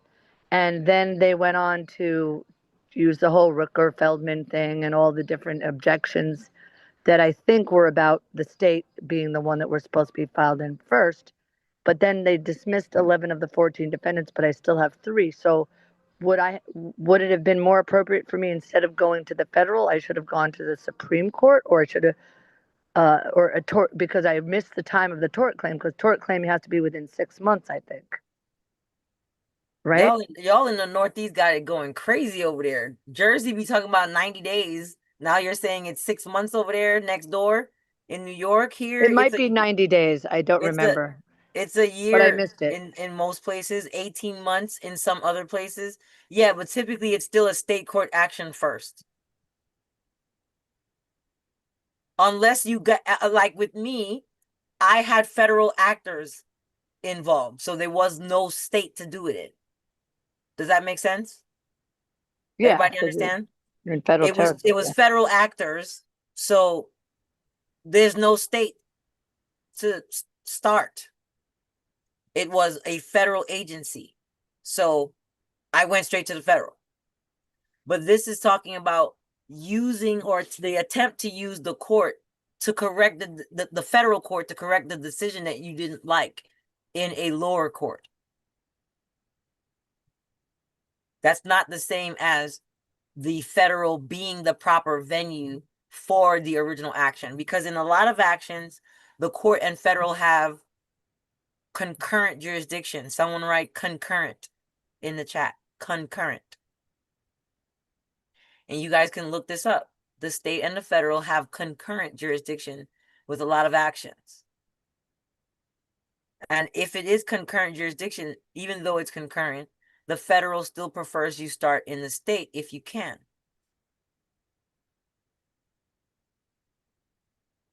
Yes, concurrent jurisdiction. So the latter concerns the legitimacy of government action. So if you're challenging the legitimacy of governmental action, which is what I was doing, and it was a federal agency that was the defendant, I was able to start in the federal. The distinction often determines whether a complaint presents a federal constitutional controversy or merely a disagreement with the outcome of a state action.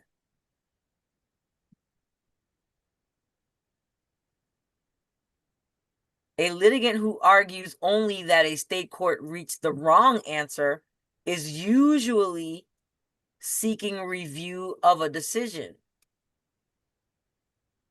If you're seeking review of a decision, remember, you ask for the review of the decision in the court that first made the decision by way of a relief from judgment, a motion for reconsideration, a motion to reopen and rehear, just a motion to you know what I'm saying?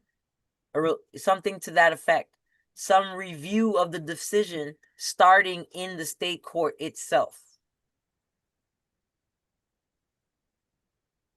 Word. A litigant who demonstrates that the governmental authority was exercised through constitutionally deficient procedures is presenting a constitutional claim. This would be your constitutional claim if you're going to take it to the federal as a constitutional claim.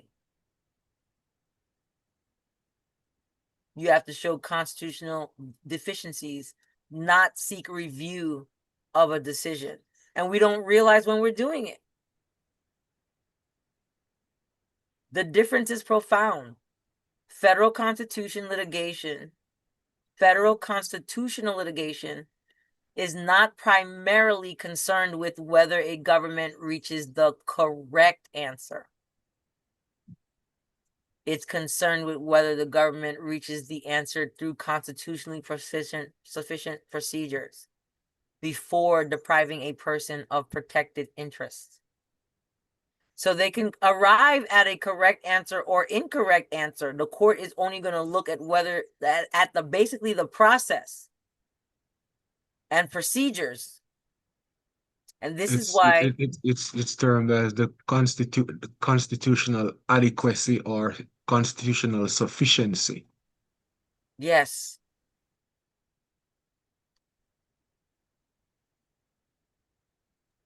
Before depriving a person of a protected interest. So what does that mean, guys? Constitutional sufficiency is when we get into, did they give you a notice and an opportunity to cure? Is anybody familiar with that terminology?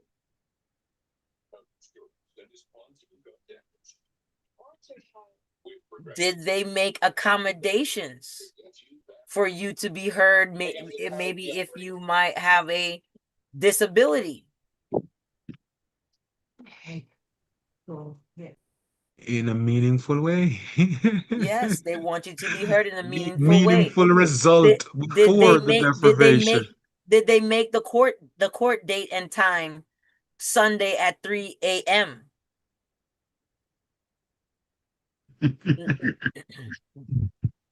That's what they're going to look at, not whether they got to the correct answer.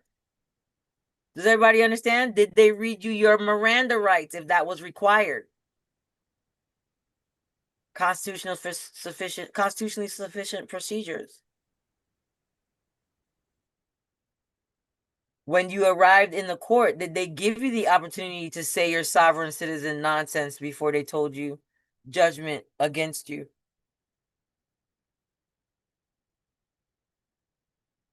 Does everybody understand? If you understand, type in understand. Well, according to like 12B6, when they say the opportunity for which relief can be an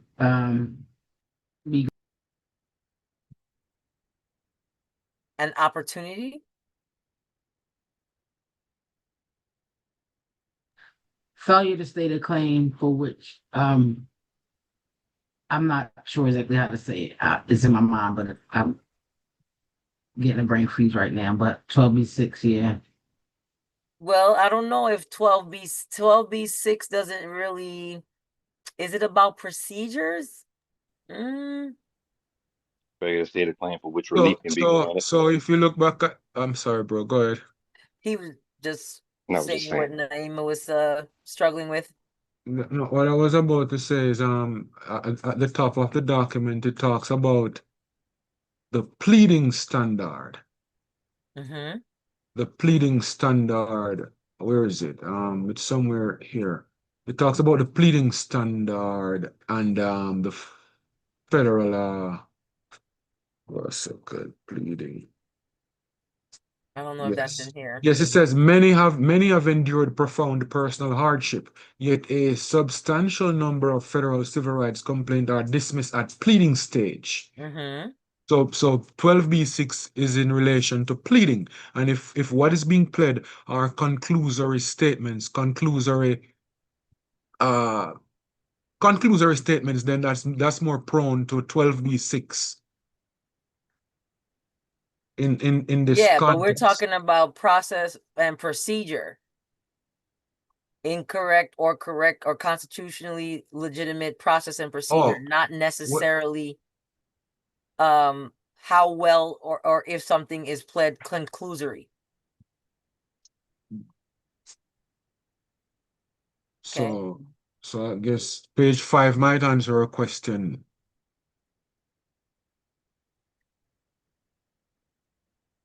So the two dimensions of due process. The two dimensions of due process. Y'all type in due process. This is pertaining to how to properly challenge a claim in a federal court, what is allowed and what will be kicked out.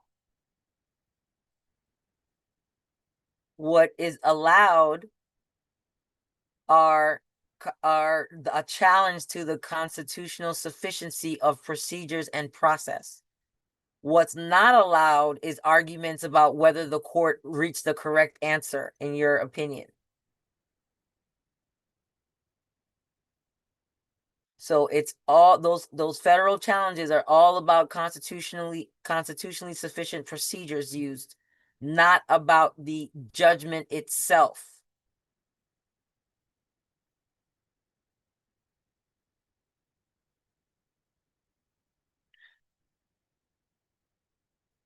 Two dimensions of due process. In cases involving any procedure, constitutional claims frequently arise from two distinct phases of governmental action. These phases should be analyzed separately because they involve different constitutional concerns and require different forms of evidence.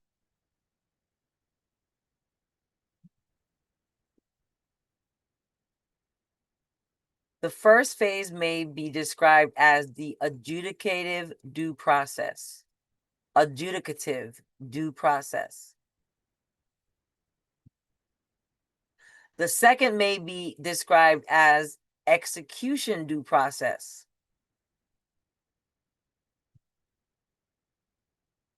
Adjudicative due process and execution due process. Adjudicative due process concerns what occurred before the governmental authority was exercised.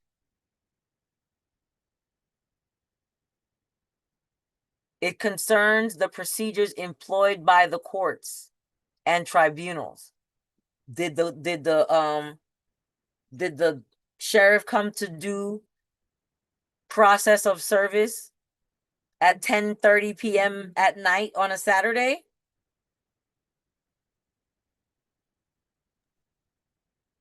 Does that include pre-filing investigation? It's about process. It might include pre-filing investigation. Did they use a process of evidence and allegations, or did they use hearsay and presumption? Adjudicative due process concerns what occurred before government authority was exercised. Comment before, my TikTok folks. Comment before. That's what adjudicative is. What occurred before the government authority was exercised. It concerns the procedures employed by courts and tribunals while rights were being determined. The inquiry focuses upon, as I said, guys, notices, hearings, discovery, the opportunity to present evidence, the opportunity to present defenses, preservation of a record, and the manner in which disputed factual predicates were addressed. This is where the magic happens, guys.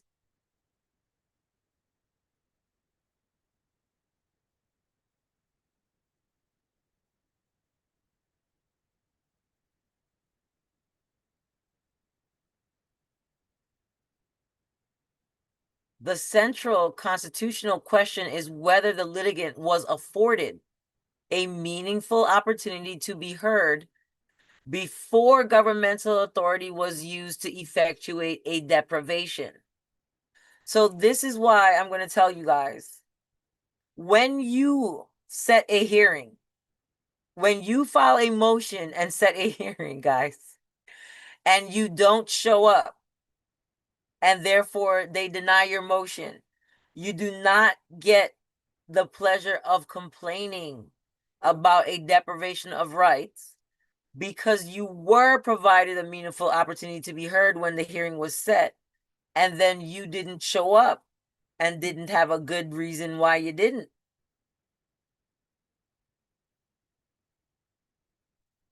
Is everybody with me? Any questions about that? You file a motion. Name of this Yeah, document again? I have a question when y'all let me know. Go ahead with the question. All right, so for me specifically, every time they send a notice out, it goes to a wrong address and it's a wrong name. Like they never do the spelling proper. So I don't never really respond to it. Now, that's what I wanted to say. What about in those situations? Because If you they have, know they're talking to you, why would you not respond? because I keep that was the issue. The issue with me is notice. They're never sending me notice. I don't know. They just picking random addresses, but I could go online and I look up the cases. It's not like they emailing it to me or anything. But if I go online, I can find it. If you wish to be okay, so here's the thing. If you correct the record of where to contact you, and then they intentionally go out of their way to use some address that wasn't provided, then perhaps you have an argument. Shame on them. Yeah. And Because then they what? do that as a tactic sometimes. We have somebody who they were trying to foreclose on, and so when they're trying to foreclose on you, they know where you live. You live in the house they're trying to foreclose on most of the times. Yes? Yep. But they were sending it to some high school address. Yeah. Why would So they do that? I mean, why wouldn't you err on the presumption, since they love to presume, that you should probably serve the person in the house, in the property that you're trying to foreclose on? Why would you pick some other address? This is also the reason why people correct things like their address on their credit reporting agency profiles and things like that, so it could reduce the unintentional or intentional use of the wrong address. Yep, get them removed. And I with me, they use the AI generated public record in order to generate my address. So that's why it was coming up incorrect. Well, that's an error on their side, not you trying to hide or not being diligent in making sure that your information is correct as they can find it. For example, if you file anything into the court, make sure that you're using your correct email address, your actual address, the mailing address, even if you don't live there. It's where you check mail on a regular basis. You know what I'm saying? Yeah, I just made sure that I put it on the record, the actual address, so that they can stop sending it anywhere else. And I made sure that it showed me that it was on there. So that was Good. Yes. Your name, your address, your phone number, your email, anything that they can use to contact you, so that you can make it more obvious that if they go out of their way and send it to the wrong email address, that they're probably, or the wrong mailing address, that they're probably acting in bad faith if it's been provided. All right. Good question. Remember, the inquiry focuses on notice, hearing, discovery, the opportunity to prevent evidence, the opportunity to prevent defenses, preservation of a record, and the manner in which disputed factual predicates were addressed. It's very important. This whole sentence right here is so important. Word. Because a lot of our cases are won or lost right here. We have a foreclosure dismissed because of improper notice. Okay. We're getting cases stalled or hot potatoed when they get stuck at discovery. Okay. So the central constitutional question is whether the litigant was afforded a meaningful opportunity to be heard before governmental authority was used to effectuate a deprivation. Many litigants mistakenly focus exclusively on the outcome of a hearing. This is especially us new folks. This is especially us new folks. This is a rookie mistake to mistakenly focus exclusively upon the outcome of the hearing when you're trying to take something federal. If you're talking about the outcome of the hearing, you have to make a proper challenge in the case that had the hearing, not taking it to federal and thinking you're going to argue about the outcome of a hearing. They argue that the judge was wrong. They argue that the court misunderstood the evidence. They argue that the court should have ruled differently. They don't even talk about the mechanism used to come to the order or judgment because we assume those things are correct for some reason. Most laymen assume that the mechanism used was correct. Even, and you should know that it probably wasn't correct especially if you think the judge was wrong. If you think the judge was wrong, the mechanism that they used to get to the conclusion is probably wrong. And it's that mechanism that you have to point out, not the judgment itself or to judge him or herself. Yes, objection. Those arguments standing alone, they argue that the court should have ruled differently. Those arguments standing alone generally do not establish constitutional injury. Those arguments standing alone do not generally establish constitutional injury. We got to get this, guys.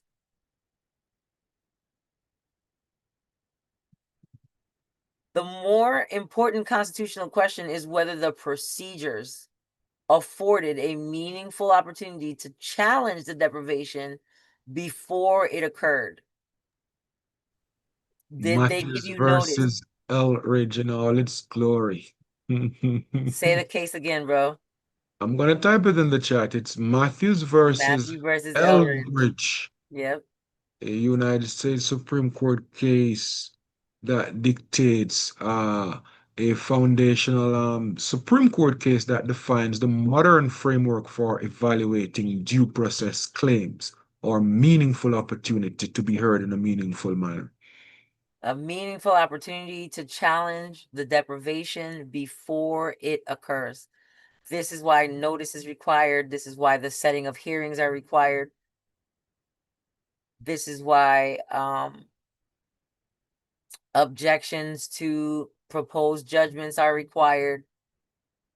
This is why post-judgment hearings are also acceptable, like relief from judgments, reconsiderations, rehearings, challenges to subject matter jurisdiction.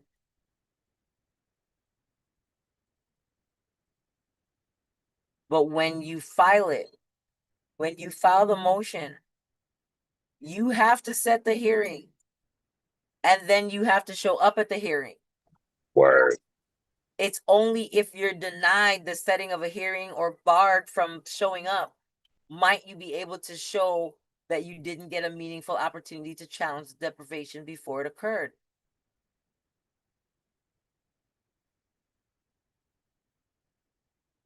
A litigant who intends to preserve a future federal claim, remember, you preserve a future federal claim with the actions you take in the state case, on the state case level. That's how you preserve it. You get the things that you need to get onto the record. You show that you asked for, requested, or attempted to give the other party meaningful opportunity to challenge the deprivation before it occurred. That's how you preserve a future federal claim. You must therefore focus upon preserving the procedural history of the case. Discovery requests, motions, objections, hearing notices, transcripts, recordings, docket entries, and orders often become more important than the legal argument themselves. Absolutely. Measured against the constitutional adequacy of the procedure. Yes. That's the thing. It don't matter what you say unless we Yeah. know that you're saying it in the right order, in the right way, in the right procedure.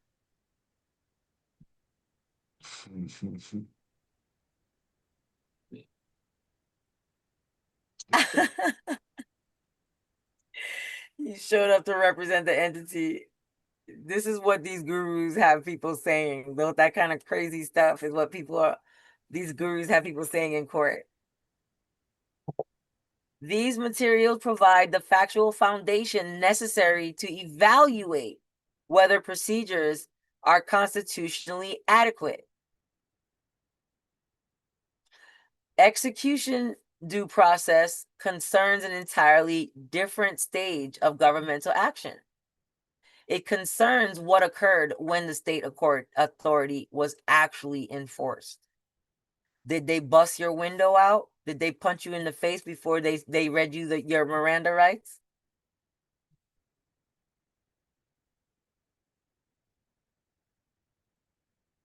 What you say, Malika? I was just giving some examples Oh. at the execution stage. Yes, execution versus adjudication. Mm-hmm. We're talking about execution due process. Put execution in the chat, my TikTok friends. Execution. Because they damn sure don't read no Miranda rights these days. Well, that might be grounds for the constitutional execution. Mm-hmm. And we want to remind everybody, if you need personalized help, here it is.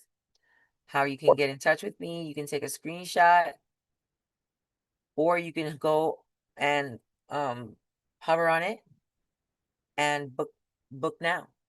Yes, execution due process concerns an entirely different stage. This phase is frequently overlooked by litigants and practitioners alike. Oh my God, guys, you're getting advanced information right here, newbies.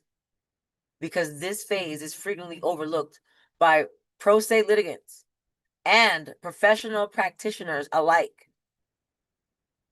Yet it is often the phase most likely to generate viable constitutional claims. Wow.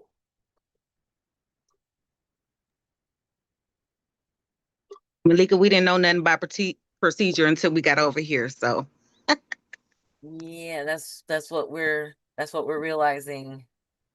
mm-hmm. Execution due process focuses not on what a judge decided, not on what a judge decided, not on what a judge decided, but on how governmental authority was implemented after the decision was made.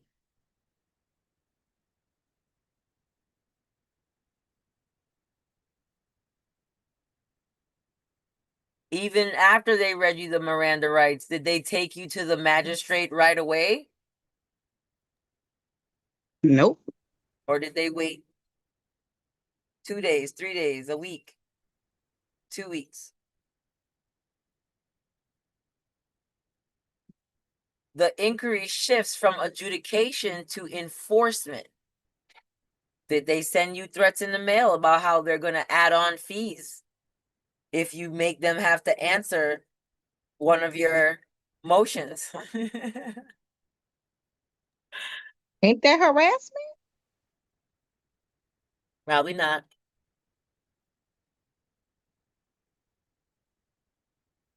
Unless you have the element. Of course. If you have the elements, you know what the elements are, and you have all the facts to support those elements, then yes, it is harassment. It could be. Yeah, I think harassment has to be through communication, though, specifically. Ah, good point. Yeah. Gratitude. And I When got something for you when you get to the end of this. okay, when deputies arrive to execute a writ, when locks are changed, when occupants are excluded from property, when belongings are removed, when access is restricted, when retrieval is limited, when inventories are not prepared, and when personal property is exposed to loss or theft, like when they leave it out on the lawn, constitutional questions may arise that are entirely separate from the underlying judgment. Now it's enforcement of the judgment.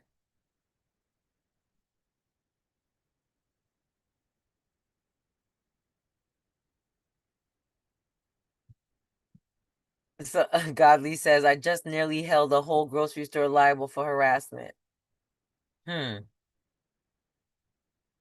for you. Federal courts are often more willing to examine execution stage conduct.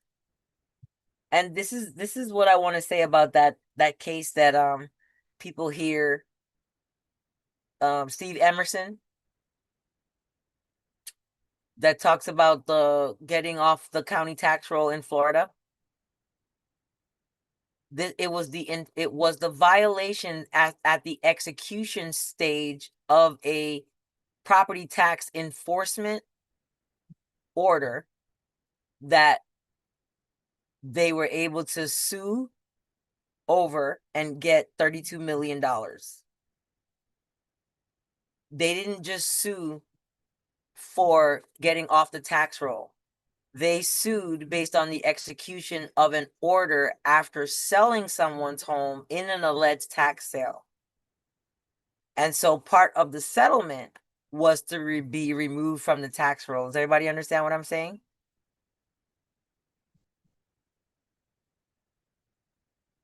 Y'all hear what I'm saying? I don't really I don't understand it. So someone made a challenge to their property being on a tax roll in Florida. That the person lost the challenge, and so the tax enforcers decided to do a tax foreclosure and eviction. In the eviction, which is the execution, okay, the execution stage of this foreclosure order, they destroyed exotic animals and other property. So they were sued in federal court because of the enforcement, the execution stage.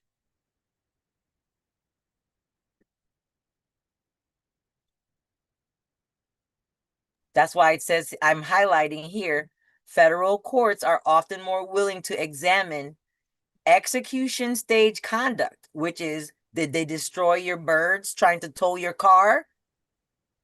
Okay. Did they unalive one of your children while they tried to steal them from you? That's execution stage conduct. Does everybody follow me? Yes. So Yeah, but why would this guy got his property taken off the tax roll, but it was because of the settlement of the execution stage of the eviction from the tax sale.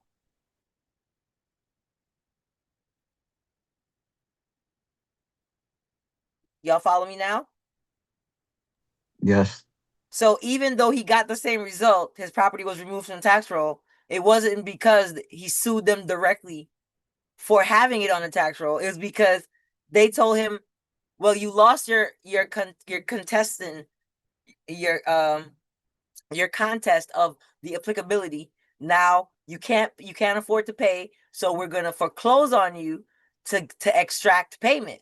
And during that process, during that execution stage of that process, they destroyed a bunch of personal property. And that's what he was able to sue them for. But it was a tort and not through their system, not through that It was case. a federal case that they filed directly with the federal court because of the execution stage conduct of state actors. Okay, and that's but what the person That's what the federal court judge granted me relief for. I'm gonna send it to you. I'll share it to you later. And Okay. that's exactly what that's exactly because everything else I was doing was basically sovereign citizen stuff. Yes. Thank you for And recognizing. and the judge, he's like, he couldn't really tell me, but he said, I highlighted what you could come after. And he did it straight like that. Aw. And he recognized it. And we'll talk later. Okay. The court need not determine whether the judgment was correct. Instead, it asks whether governmental authority was exercised in a manner consistent with constitutional safeguards. When they just came in the man's house based on an order from the tax sale and just mash up everything, that you can't. That's not how you're supposed to be executing your work. Okay. The distinction is critical. A litigant may lose every argument. This is what bro basically just testified to. A litigant may lose every argument presented during a dispossessory proceeding and still possess a viable constitutional claim arising from the manner in which the state authority was exercised. I put in the chat, but basically what you're saying is what George Michael said. If you're gonna sue him, right?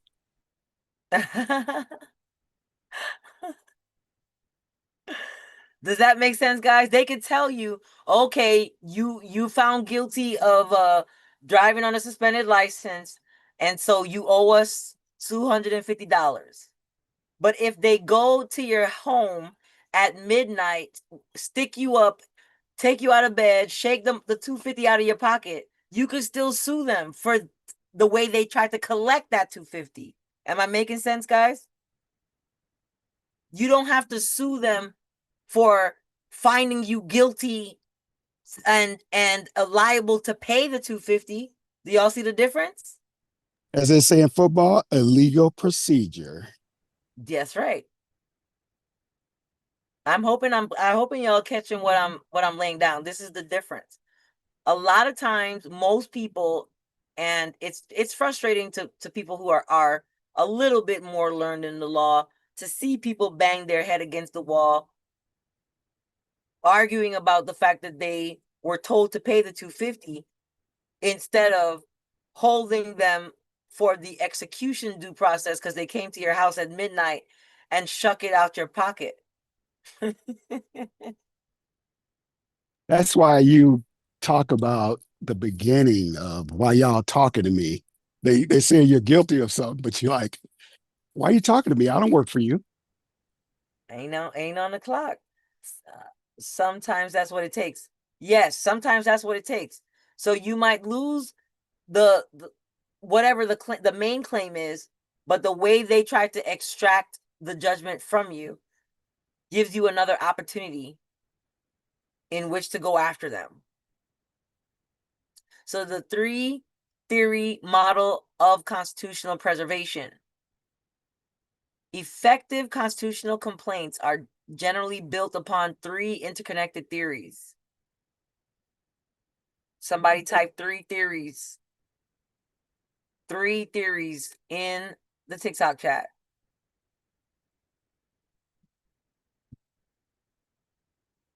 The first theory connects protected interests.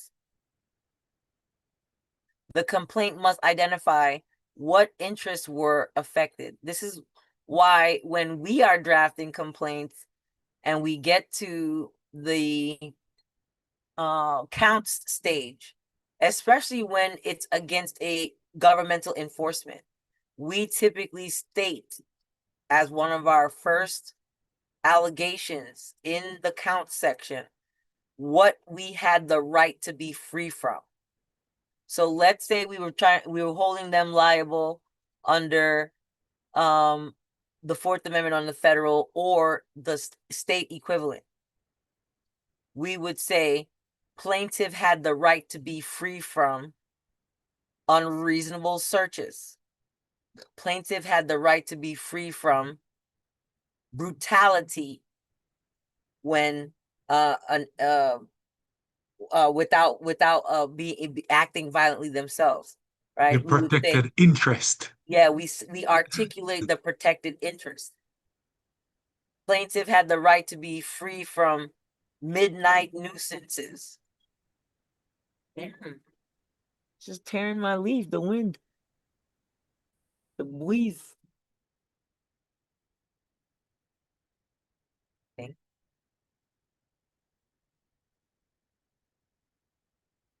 Plaintiff had the right to be free from intrusion in their personal space.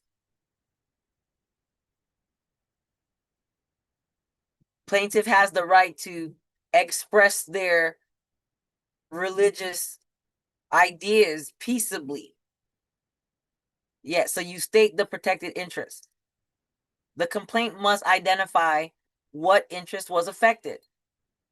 Residential occupancy, personal property, possessory interests, access to belongings, and the ability to safeguard possessions are examples of interests that may warrant constitutional protection. Plaintiff had the right to protect their belongings.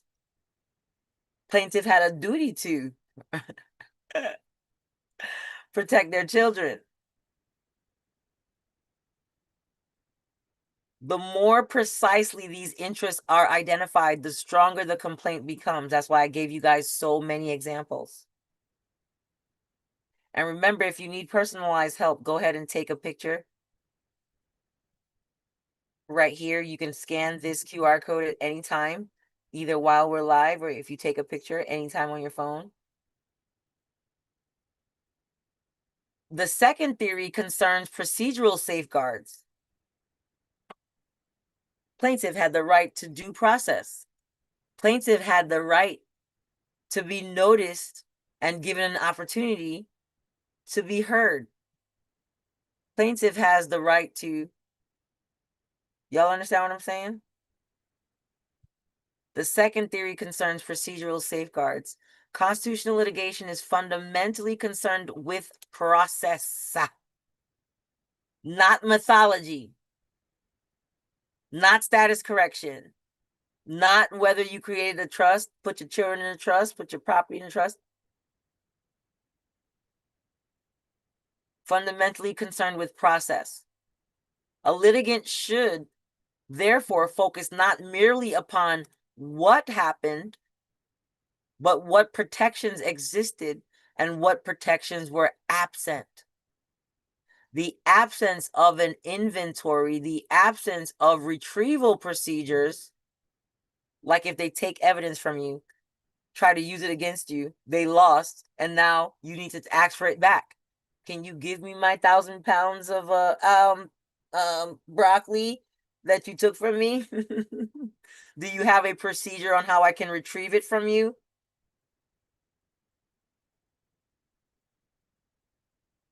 The absence of a preserved record. Spoliation of evidence. The absence of meaningful choice. Meaningful notice, which is why we've been winning a lot of foreclosure cases, guys.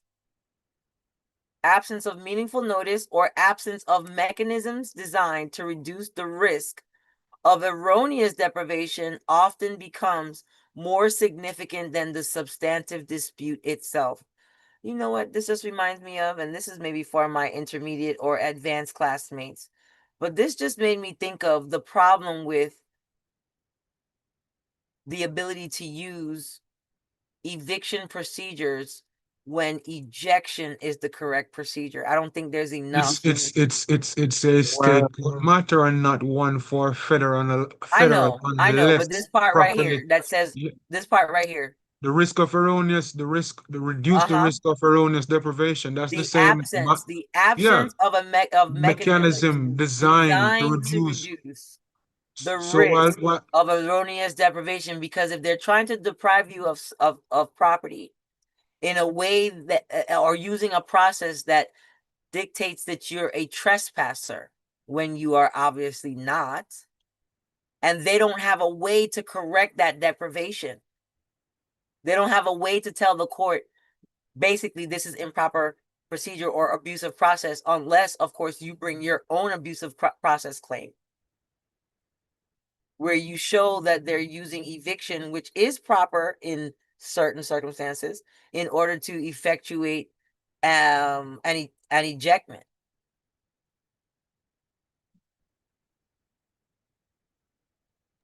Interesting you say that because tomorrow morning is my de novo appeal. Ooh. I had a crazy master plan that I had put together. I didn't know if we had time. I know we was smoking with fish grease right here, but also we're over time. Yeah, and I just yeah, I wanted was about to say we to was mad super duper over. first of all, way to go, Trading Brigade. Gratitude, bro, for putting that together. And I'll say based on the recommendation, of course, from my wife and confirmation from my colleagues. Let's see. You want to share this, Malika? It's up to you. You can't share? Go ahead and share your screen. I just posted in. Oh, well, I just got in from hunting and gathering. That's why I wasn't talking so much or speaking as much. Okay. I thought it was the third you that didn't get to Oh, you're hilarious. share screen. No, it's all good. I guess I could share. Just real brief. I'm just scrolling down to see if I even see it.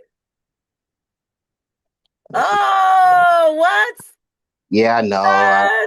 It was BrotherHassan.com. but it was not easy, so to speak, because I'm building this myself. But I did it. Woo, woo.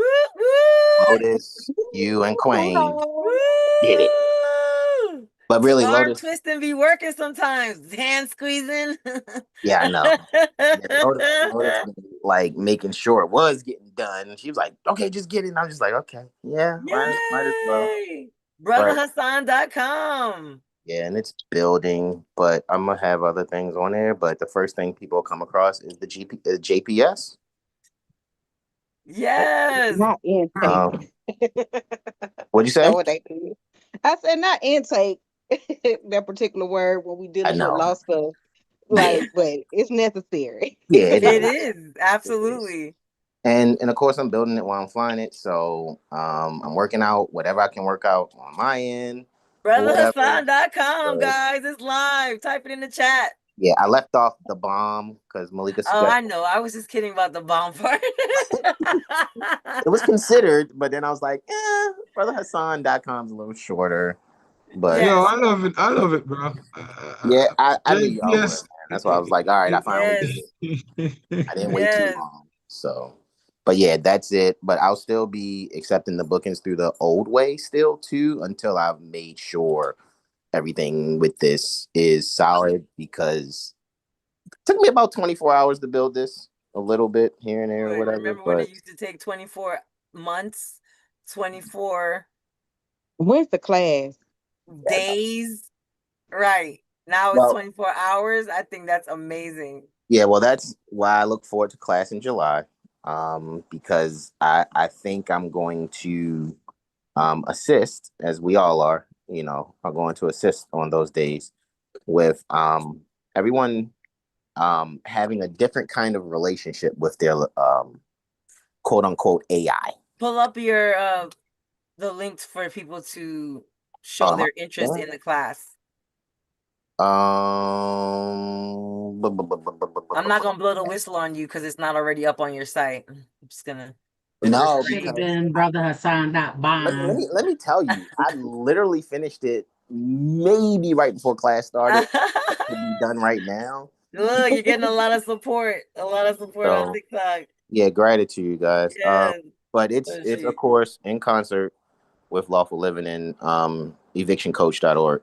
So like I am and freedomfromgovernment.org also. So it's not like a separate thing. It's just make it a little easier for when people book. So I'm hoping a little easier for everything, because you got to have a place to post your classes once you start doing classes. You got to have a place to make clips about what you offer in your mentorship, your coaching, your software. You need a place for that.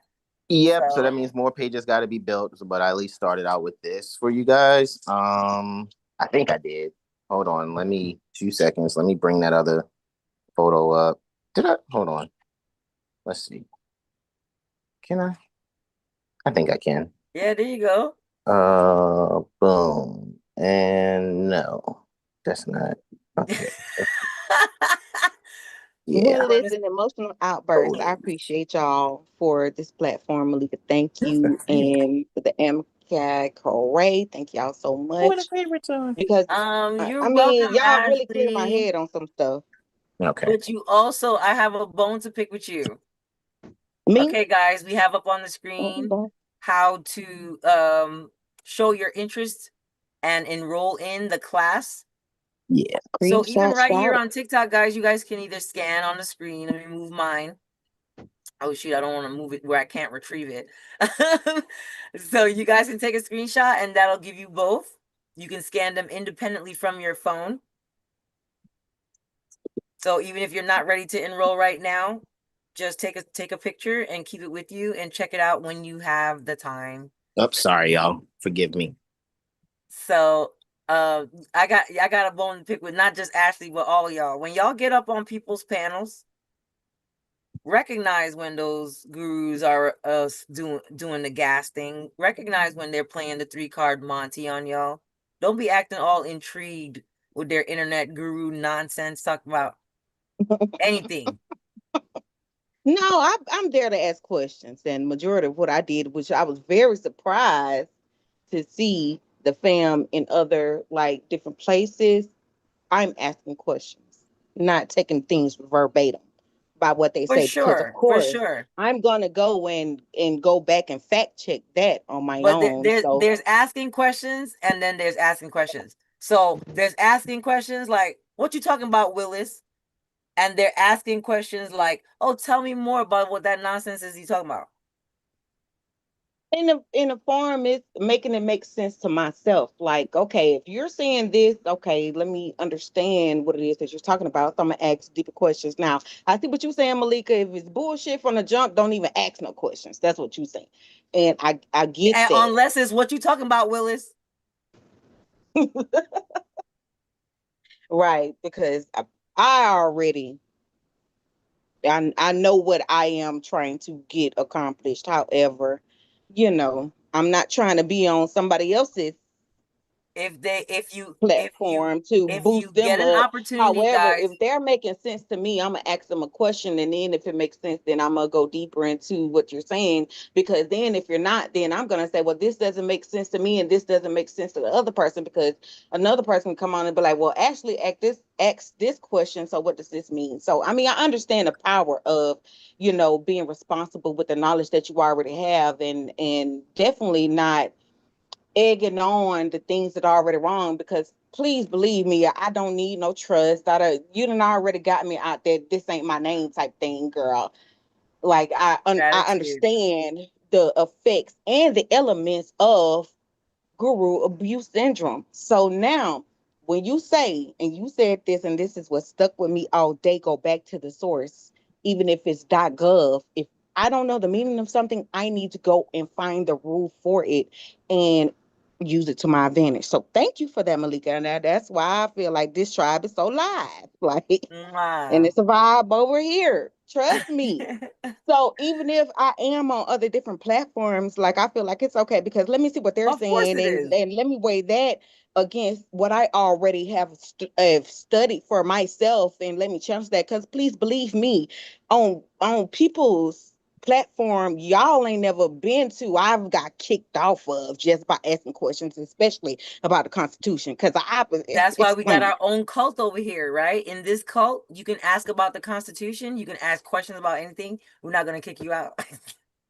That part. That part. You might get burnt up a little bit. You might get scorched a little bit, but you ain't gonna get kicked out. But I love it here because it's really teaching us the way that we should go and how we should see these proceedings. Because for a long time, like in the whole law thing, I was just told status correction, change your name and all this and that. Never once told to go read the court rules.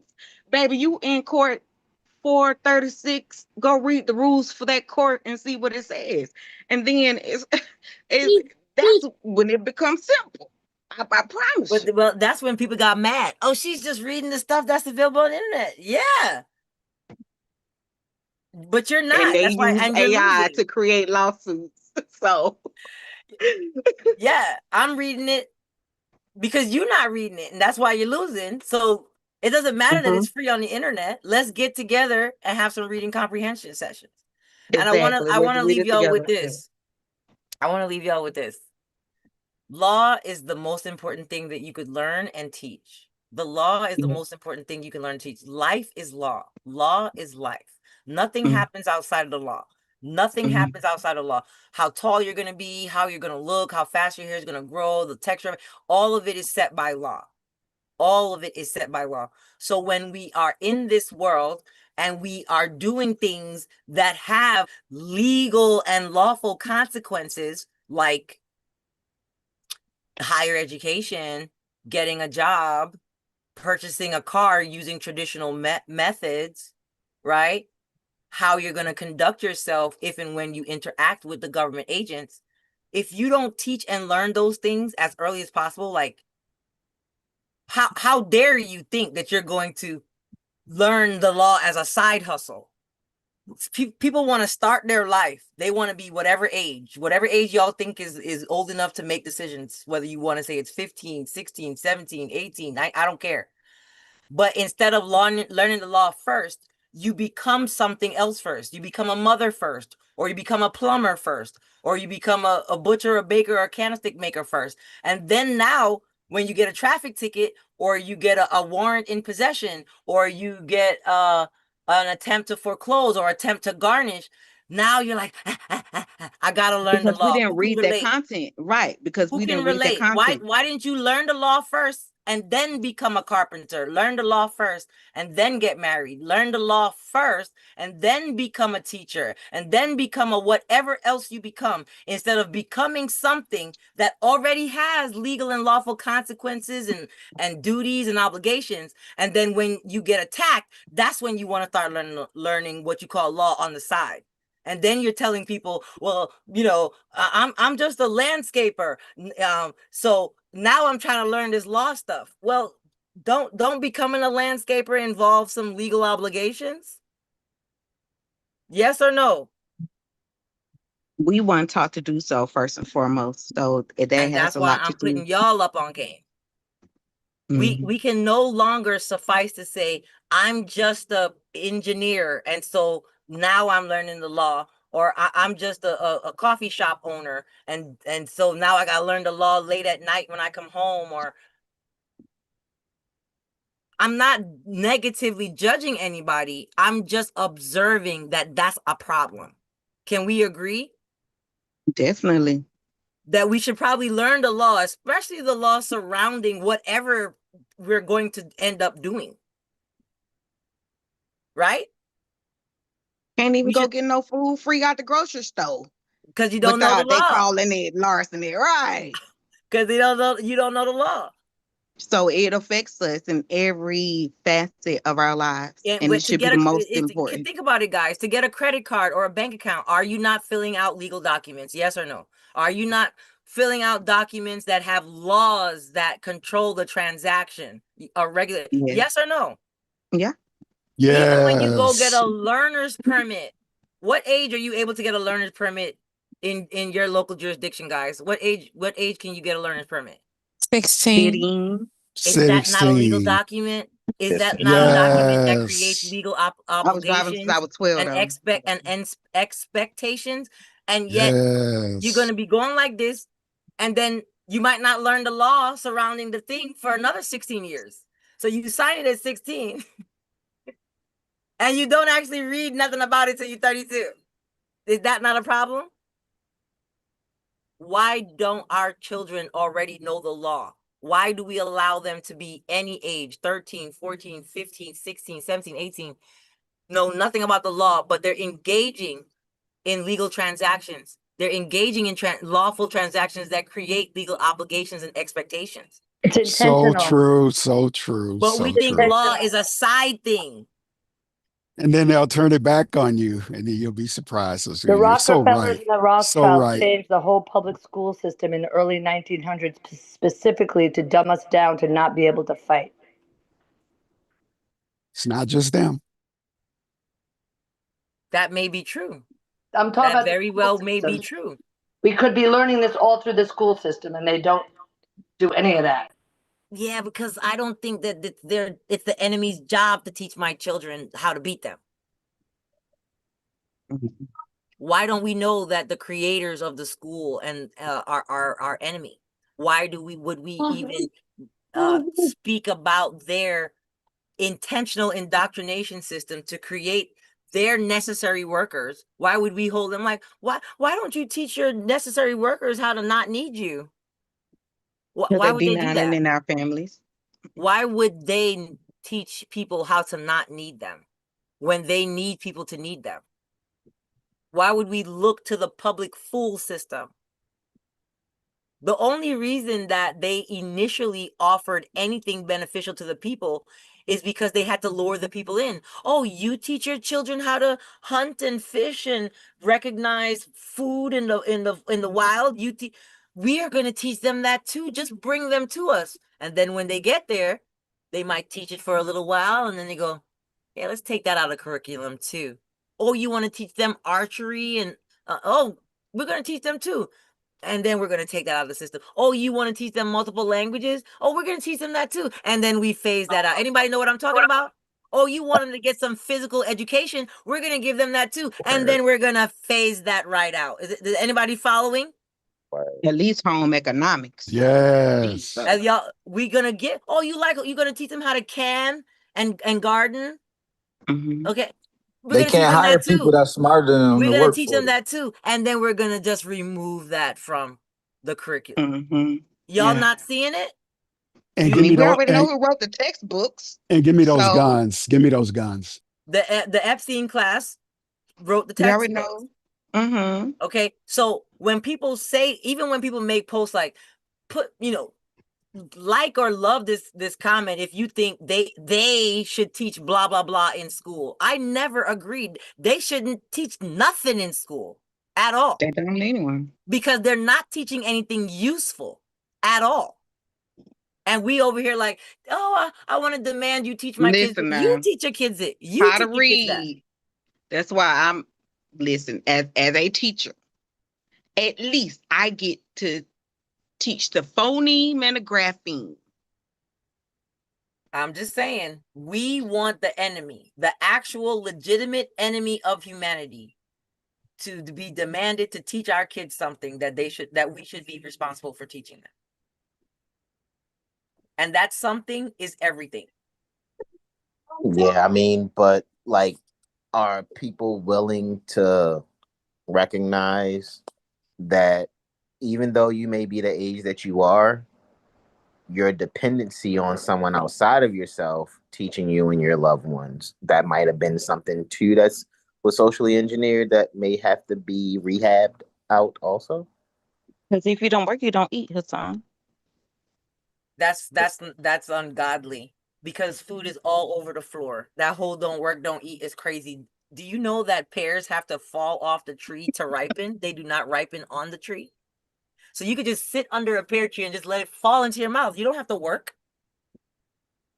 People that be mad because you live in a softer life than them, they're the ones that always say, pay your fair share. You need to work hard for everything you have. When pears just fall off a tree. Always remember that. Privilege, don't it? I always remember that. Shit be out here free, but people be mad that you getting it free.